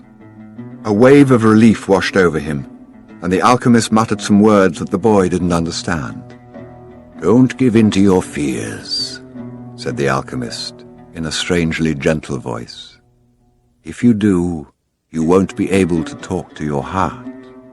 "But I have no idea how to turn myself into the wind." "If a person is living out his personal legend, he knows everything he needs to know. There is only one thing that makes a dream impossible to achieve: the fear of failure. I'm not afraid of failing, it's just I don't know how to turn myself into the wind. Well, you'll have to learn. Your life depends on it. But what if I can't? Then you'll die in the midst of trying to realize your personal legend. But that's a lot better than dying like millions of other people who never even knew what their personal legends were. But don't worry, the alchemist continued. Usually the threat of death makes people a lot more aware of their lives. The first day passed. There was a major battle nearby, and a number of wounded were brought back to the camp. The dead soldiers were replaced by others, and life went on. Death doesn't change anything, the boy thought. You could have died later on, a soldier said to the body of one of his companions. You could have died after peace had been declared, but in any case, you were going to die. At the end of the day, the boy went looking for the alchemist, who had taken his falcon out into the desert. I still have no idea how to turn myself into the wind, the boy repeated. Remember what I told you. The world is only the visible aspect of God, and that what alchemy does is to bring spiritual perfection into contact with the material plane. What are you doing? Feeding my falcon. If I'm not able to turn myself into the wind, we're going to die, the boy said. Why feed your falcon? You're the one who may die, the alchemist said. I already know how to turn myself into the wind. On the second day, the boy climbed to the top of a cliff near the camp. The sentinels allowed him to go. They had already heard about the sorcerer who could turn himself into the wind, and they didn't want to go near him. In any case, the desert was impassable. He spent the entire afternoon of the second day looking out over the desert and listening to his heart. The boy knew the desert sensed his fear. They both spoke the same language. On the third day, the chief met with his officers. He called the alchemist to the meeting and said, Let's go and see the boy who turns himself into the wind. Let's, the alchemist answered. The boy took them to the cliff where he had been on the previous day. He told them all to be seated. It's going to take a while, the boy said. We're in no hurry, the chief answered. We are men of the desert. The boy looked out at the horizon. There were mountains in the distance, and there were dunes, rocks, and plants that insisted on living where survival seemed impossible. There was the desert that he had wandered for so many months. Despite all that time, he knew only a small part of it. Within that small part, he had found an Englishman, caravans, tribal wars, and an oasis with 50,000 palm trees and 300 wells. What do you want here today? The desert asked him. Didn't you spend enough time looking at me yesterday? Somewhere, you're holding the person I love, the boy said. So when I look out over your sands, I'm also looking at her. I want to return to her. And I need your help so that I can turn myself into the wind. What is love? The desert asked. Love is the falcon's flight over your sands, because for him you are a green field from which he always returns with game. He knows your rocks, your dunes, and your mountains, and you are generous to him. The falcon's beak carries bits of me myself, the desert said. For years I care for his game, feeding it with the little water that I have, and then I show him where the game is, and one day, as I enjoy the fact that his game thrives on my surface, the falcon dives out of the sky and takes away what I've created. But that's why you created the game in the first place, the boy answered, to nourish the falcon. And the falcon then nourishes man. And eventually, man will nourish your sands, where the game will once again flourish. That's how the world goes. So is that what love is? Yes, that's what love is. It's what makes the game become the falcon become the man, and man, in his turn, the desert. It's what turns lead into gold and makes the gold return to the earth. I don't understand what you're talking about, the desert said. But you can at least understand that somewhere in your sands there is a woman waiting for me, and that's why I have to turn myself into the wind." The desert didn't answer him for a few moments. Then it told him, "I'll give you my sands to help the wind to blow, but alone I can't do anything. You have to ask help from the wind." A breeze began to blow. The tribesmen watched the boy from a distance, talking among themselves in a language that the boy couldn't understand. The alchemist smiled. The wind approached the boy and touched his face. It knew of the boy's talk with the desert because the winds know everything. They blow across the world without a birthplace, and with no place to die. "Help me," the boy said. "One day you carried the voice of my loved one to me." "Who taught you to speak the language of the desert and the wind?" "My heart," the boy answered. The wind has many names. In that part of the world, it was called the Sirocco, because it brought moisture from the oceans to the east. In the distant land the boy came from, they called it the Levanta, because they believed that it brought with it the sounds of the desert and the screams of the Moorish wars. Perhaps, in the places beyond the pastures where his sheep lived, men thought that the wind came from Andalusia. But actually, the wind came from no place at all, nor did it go to any place. That's why it was stronger than the desert. Someone might one day plant trees in the desert and even raise sheep there, but never would they harness the wind. "You can't be the wind," the wind said. "We're two very different things." "That's not true," the boy said. "I learned the alchemist's secrets in my travels. I have inside me the winds, the deserts, the oceans, the stars, and everything created in the universe. We were all made by the same hand, and we all have the same soul. I want to be like you, able to reach every corner of the world, cross the seas, blow away the sands that cover my treasure, and carry the voice of the woman I love." "I heard what you were talking about the other day with the alchemist," the wind said. "He said that everything has its own personal legend, but people can't turn themselves into the wind." "Just teach me to be the wind for a few moments," the boy said, "so you and I can talk about the limitless possibilities of people and the winds." The wind's curiosity was aroused, something that had never happened before. It wanted to talk about those things, but it didn't know how to turn a man into the wind.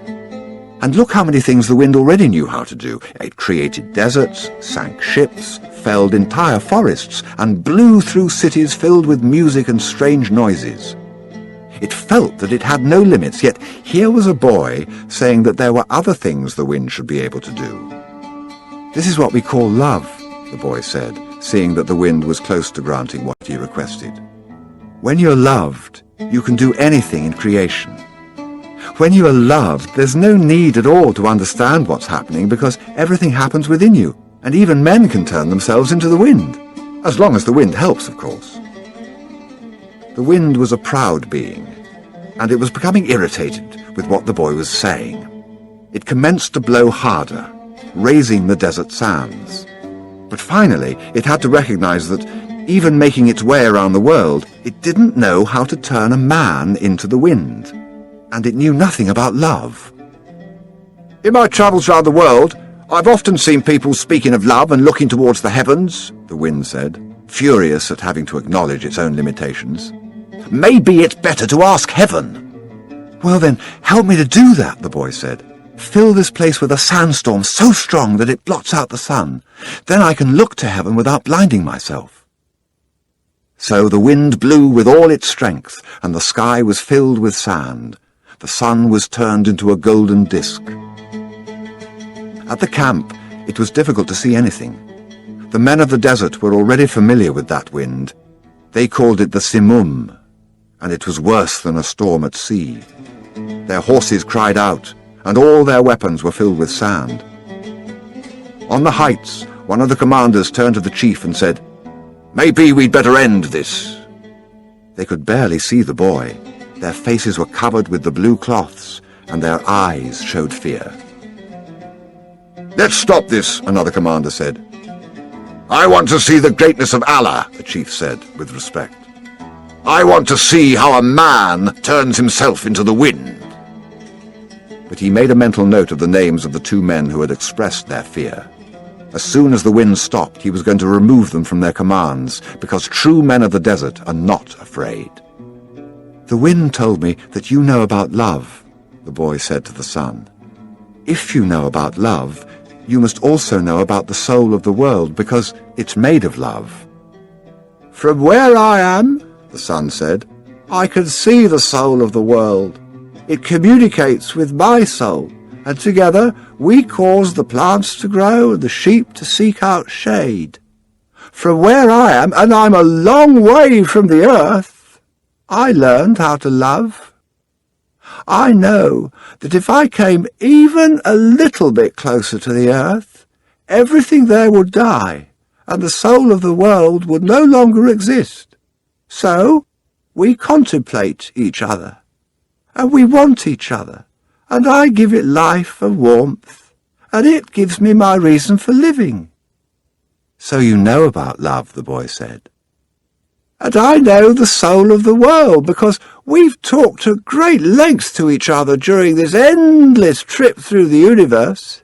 It tells me that its greatest problem is that, up until now, only the minerals and vegetables understand that all things are one, that there's no need for iron to be the same as copper, or copper the same as gold.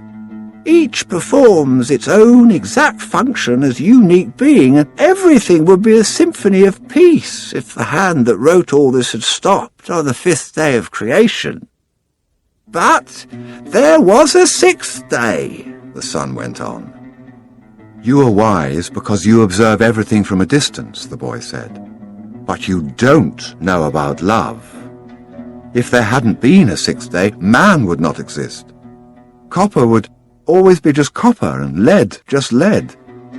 It's true that everything has its personal legend, but one day that personal legend will be realized, so each thing has to transform itself into something better, and to acquire a new personal legend, until someday the soul of the world becomes one thing only." The sun thought about that, and decided to shine more brightly. The wind, which was enjoying the conversation, started to blow with greater force, so that the sun would not blind the boy. "This is why alchemy exists," the boy said, "so that everyone will search for his treasure, find it, and then want to be better than he was in his former life. Lead will play its role until the world has no further need for lead, and then lead will have to turn itself into gold.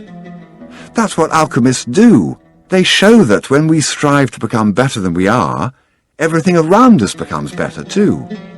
"Well, why did you say that I don't know about love?" the sun asked the boy. "Because it's not love to be static like the desert, nor is it love to roam the world like the wind. And it's not love to see everything from a distance like you do. Love is the force that transforms and improves the soul of the world. When I first reached through to it, I thought the soul of the world was perfect. But later I could see that it was like other aspects of creation, and had its own passions and wars. It is we who nourish the soul of the world, and the world we live in will be either better or worse depending on whether we become better or worse. And that's where the power of love comes in, because when we love, we always strive to become better than we are." "So what do you want of me?" the sun asked. "I want you to help me turn myself into the wind," the boy answered. "Nature knows me as the wisest being in creation," the sun said. "But I don't know how to turn you into the wind." "Then whom should I ask?" The sun thought for a minute. The wind was listening closely and wanted to tell every corner of the world that the sun's wisdom had its limitations, that it was unable to deal with this boy who spoke the language of the world. "Well, speak to the hand that wrote all," said the sun. The wind screamed with delight and blew harder than ever. The tents were being blown from their ties to the earth, and the animals were being freed from their tethers. On the cliff, the men clutched at each other as they sought to keep from being blown away. The boy turned to the hand that wrote all. As he did so, he sensed that the universe had fallen silent, and he decided not to speak. current of love rushed from his heart, and the boy began to pray. It was a prayer that he'd never said before, because it was a prayer without words or pleas. His prayer didn't give thanks for his sheep having found new pastures. It didn't ask that the boy be able to sell more crystal. And it didn't beseech that the woman he had met continue to await his return. In the silence, the boy understood that the desert, the wind, and the sun were also trying to understand the signs written by the hand, and were seeking to follow their paths, and to understand what had been written on a single emerald. He saw that omens were scattered throughout the earth and in space, and that there was no reason or significance attached to their appearance.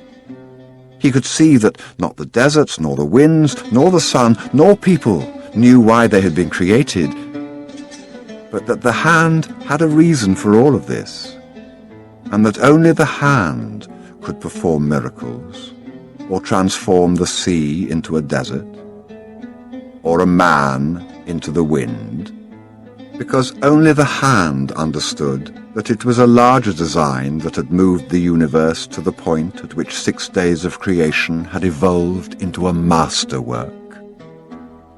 The boy reached through to the soul of the world and saw that it was a part of the soul of God. And he saw that the soul of God was his own soul, and that he, a boy, could perform miracles.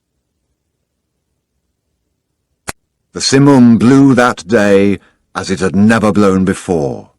For generations thereafter, the Arabs recounted the legend of a boy who had turned himself into the wind, almost destroying a military camp in defiance of the most powerful chief in the desert. When the Simum ceased to blow, everyone looked to the place where the boy had been, but he was no longer there. He was standing next to a sand-covered sentinel on the far side of the camp. The men were terrified at his sorcery, but there were 2 people who were smiling. The alchemist, because he had found his perfect disciple, and the chief, because that disciple had understood the glory of God. The following day, the general bade the boy and the alchemist farewell, and provided them with an escort party to accompany them as far as they chose. They rode for the entire day. Toward the end of the afternoon, they came upon a Coptic monastery. The alchemist dismounted and told the escorts they could return to the camp. "From here on, you will be alone," the alchemist said. "You are only 3 hours from the pyramids." "Thank you," said the boy. "You taught me the language of the world." "I only invoked what you already knew." The alchemist knocked on the gate of the monastery. A monk dressed in black came to the gates. They spoke for a few minutes in the Coptic tongue, and the alchemist bade the boy enter. "I asked him to let me use the kitchen for a while," the alchemist smiled. They went to the kitchen at the back of the monastery. The alchemist lighted the fire, and the monk brought him some lead, which the alchemist placed in an iron pan. When the lead had become liquid, the alchemist took from his pouch the strange yellow egg.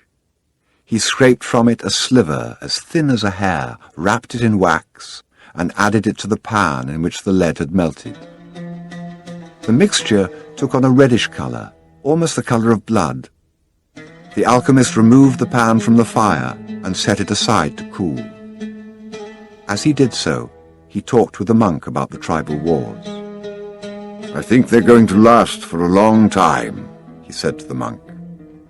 The monk was irritated. The caravans had been stopped at Giza for some time, waiting for the wars to end. "But God's will be done," the monk said. "Exactly," answered the alchemist. When the pan had cooled, the monk and the boy looked at it, dazzled. The lead had dried into the shape of the pan, but it was no longer lead. It was gold. "Will I learn to do that someday?" the boy asked. "This was my personal legend, not yours," the alchemist answered. "But I wanted to show you that it was possible." They returned to the gates of the monastery. There, the alchemist separated the disc into 4 parts. "This is for you," he said, holding one of the parts out to the monk. "It's for your generosity to the pilgrims." "But this payment goes well beyond my generosity," the monk responded. "Don't say that again. Life might be listening, and give you less the next time." The alchemist turned to the boy. "This is for you, to make up for what you gave to the general." The boy was about to say that it was much more than he had given to the general, but he kept quiet because he had heard what the alchemist said to the monk. "And this is for me," said the alchemist, keeping one of the parts. "because I have to return to the desert where there are tribal wars." He took the 4th part and handed it to the monk. "This is for the boy, if he ever needs it." "But I'm going in search of my treasure," the boy said. "I'm very close to it now." "And I'm certain you'll find it," the alchemist said. "Then why this?" "Because you have already lost your savings twice, once to the thief and once to the general. I'm an old, superstitious Arab, and I believe in our proverbs. There's one that says, 'Everything that happens once can never happen again, but everything that happens twice will surely happen a 3rd time.'" They mounted their horses. "I want to tell you a story about dreams," said the alchemist. The boy brought his horse closer. "In ancient Rome, at the time of Emperor Tiberius, there lived a good man who had 2 sons. One was in the military and had been sent to the most distant regions of the empire. The other son was a poet and delighted all of Rome with his beautiful verses. One night, the father had a dream. An angel appeared to him and told him that the words of one of his sons would be learned and repeated throughout the world for all generations to come. The father woke from his dream grateful and crying, because life was generous and had revealed to him something any father would be proud to know. Shortly thereafter, the father died as he tried to save a child who was about to be crushed by the wheels of a chariot. Since he had lived his entire life in a manner that was correct and fair, he went directly to heaven, where he met the angel that had appeared in his dream. "You were always a good man," the angel said to him. "You lived your life in a loving way and died with dignity. I can now grant you any wish you desire." "Life was good to me," the man said. "When you appeared in my dream, I felt that all my efforts had been rewarded because my son's poems will be read by men for generations to come. I don't want anything for myself, but any father would be proud of the fame achieved by one whom he had cared for as a child and educated as he grew up. Sometime in the distant future, I would like to see my son's words." The angel touched the man's shoulder, and they were both projected far into the future. They were in an immense setting, surrounded by thousands of people speaking in a strange language. The man wept with happiness. "I knew that my son's poems were immortal," he said to the angel through his tears. "Can you please tell me which of my son's poems these people are repeating?" The angel came closer to the man, and with tenderness led him to a bench nearby, where they sat down. "The verses of your son, who was the poet, were very popular in Rome," the angel said. "Everybody loved them and enjoyed them. But when the reign of Tiberius ended, his poems were forgotten. The words you're hearing now are those of your son in the military." The man looked at the angel in surprise. "Your son went to serve at a distant place and became a centurion. He was just and good. One afternoon, one of his servants fell ill, and it appeared that he would die. Your son had heard of a rabbi who was able to cure illnesses, and he rode out for days and days in search of this man. Along the way, he learned that the man he was seeking was the Son of God. He met others who had been cured by him. and they instructed your son in the man's teachings. And so, despite the fact he was a Roman centurion, he converted to their faith. Shortly thereafter, he reached the place where the man he was looking for was visiting. He told the man that one of his servants was gravely ill, and the rabbi made ready to go to his house with him. But the centurion was a man of faith, and looking into the eyes of the rabbi, he knew that he was surely in the presence of the Son of God. "And this is what your son said," the angel told the man. "These are the words he said to the rabbi at that point, and they have never been forgotten. 'My Lord, I am not worthy that you should come under my roof. But only speak a word, and my servant will be healed.'" The alchemist said, "No matter what he does, every person on earth plays a central role in the history of the world, and normally he doesn't know it." The boy smiled. He had never imagined that questions about life would be of such importance to a shepherd. "Goodbye," the alchemist said. "Goodbye," said the boy. The boy rode along through the desert for several hours, listening avidly to what his heart had to say. It was his heart that would tell him where his treasure was hidden. "Where your treasure is, there also will be your heart," the alchemist had told him. But his heart was speaking of other things. With pride, it told the story of a shepherd who had left his flock to follow a dream he had on 2 different occasions. It told of personal legend, and of the many men who had wandered in search of distant lands or beautiful women, confronting the people of their times with their preconceived notions. It spoke of journeys, discoveries, books, and change. As he was about to climb yet another dune, his heart whispered, "Be aware of the place where you are brought to tears. That's where I am, and that's where your treasure is." The boy climbed the dune slowly. A full moon rose again in the starry sky. It had been a month since he had set forth from the oasis. The moonlight cast shadows through the dunes, creating the appearance of a rolling sea. It reminded the boy of the day that the horse had reared in the desert, and he had come to know the alchemist. And the moon fell on the desert silence, and on a man's journey in search of treasure. When he reached the top of the dune, his heart leapt. There, illuminated by the light of the moon and the brightness of the desert, stood the solemn and majestic pyramids of Egypt. The boy fell to his knees and wept.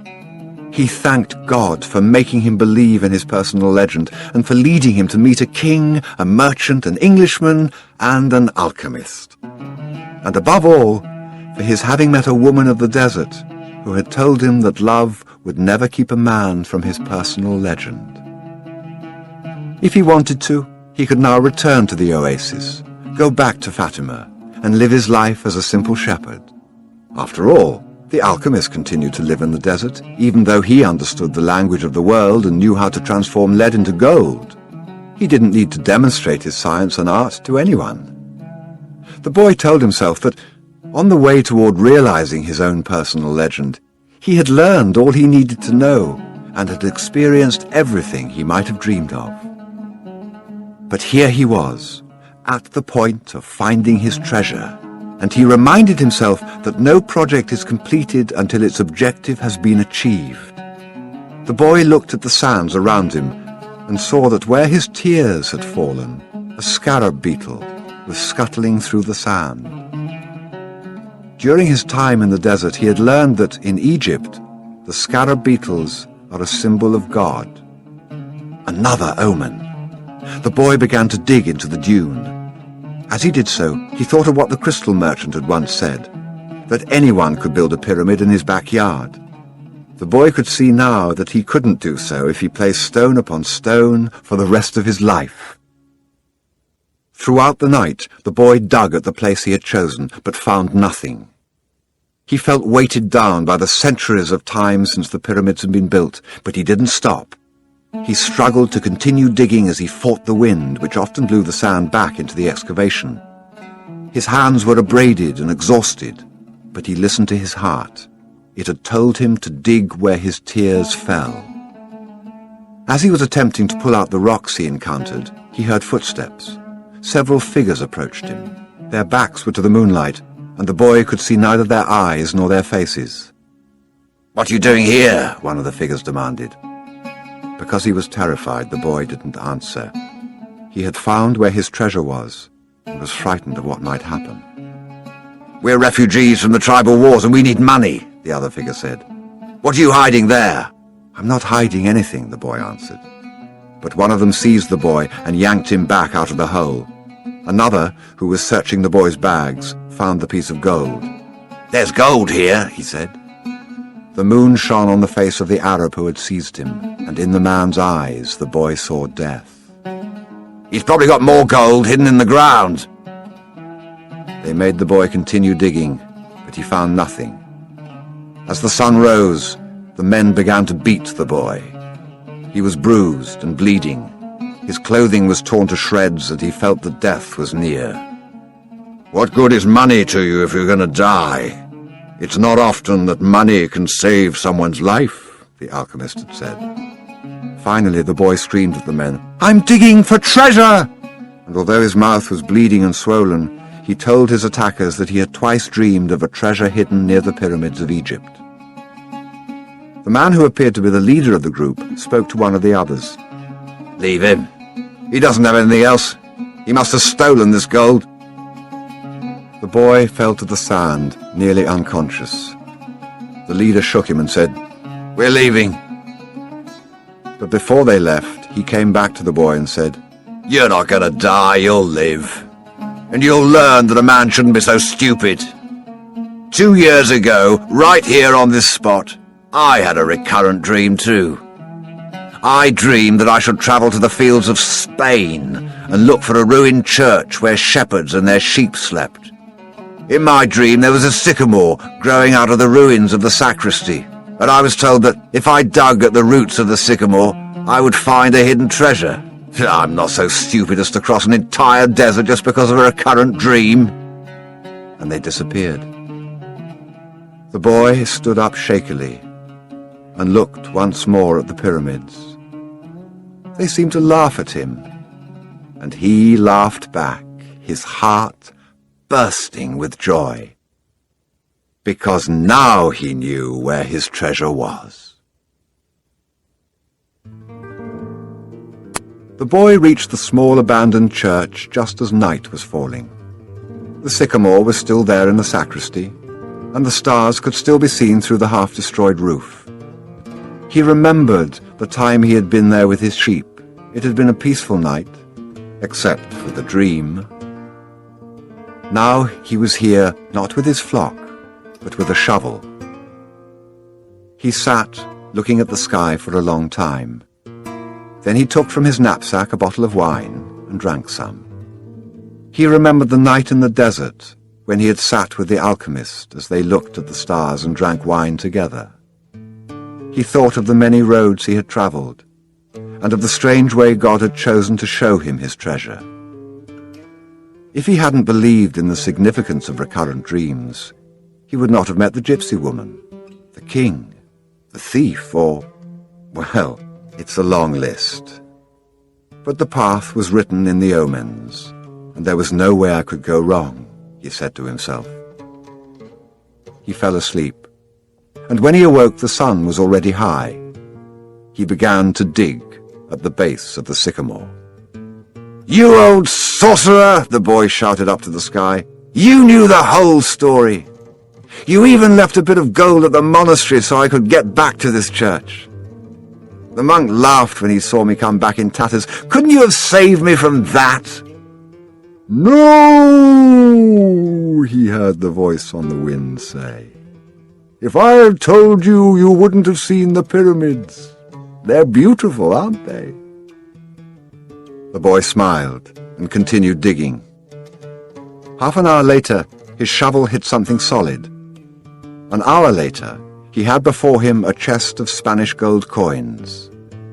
There were also precious stones, gold masks adorned with red and white feathers, and stone statues embedded with jewels.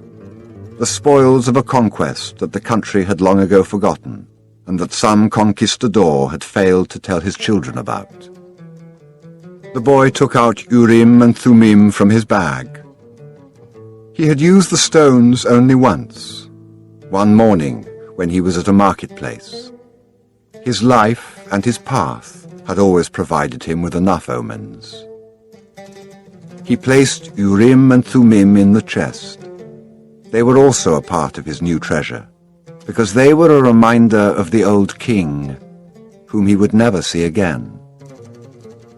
It's true, life really is generous to those who pursue their personal legend, the boy thought. Then he remembered that he had to get to Tarifa, so he could give 1/10 of his treasure to the gypsy woman, as he had promised. Those gypsies are really smart, he thought. Maybe it was because they moved around so much. The wind began to blow again.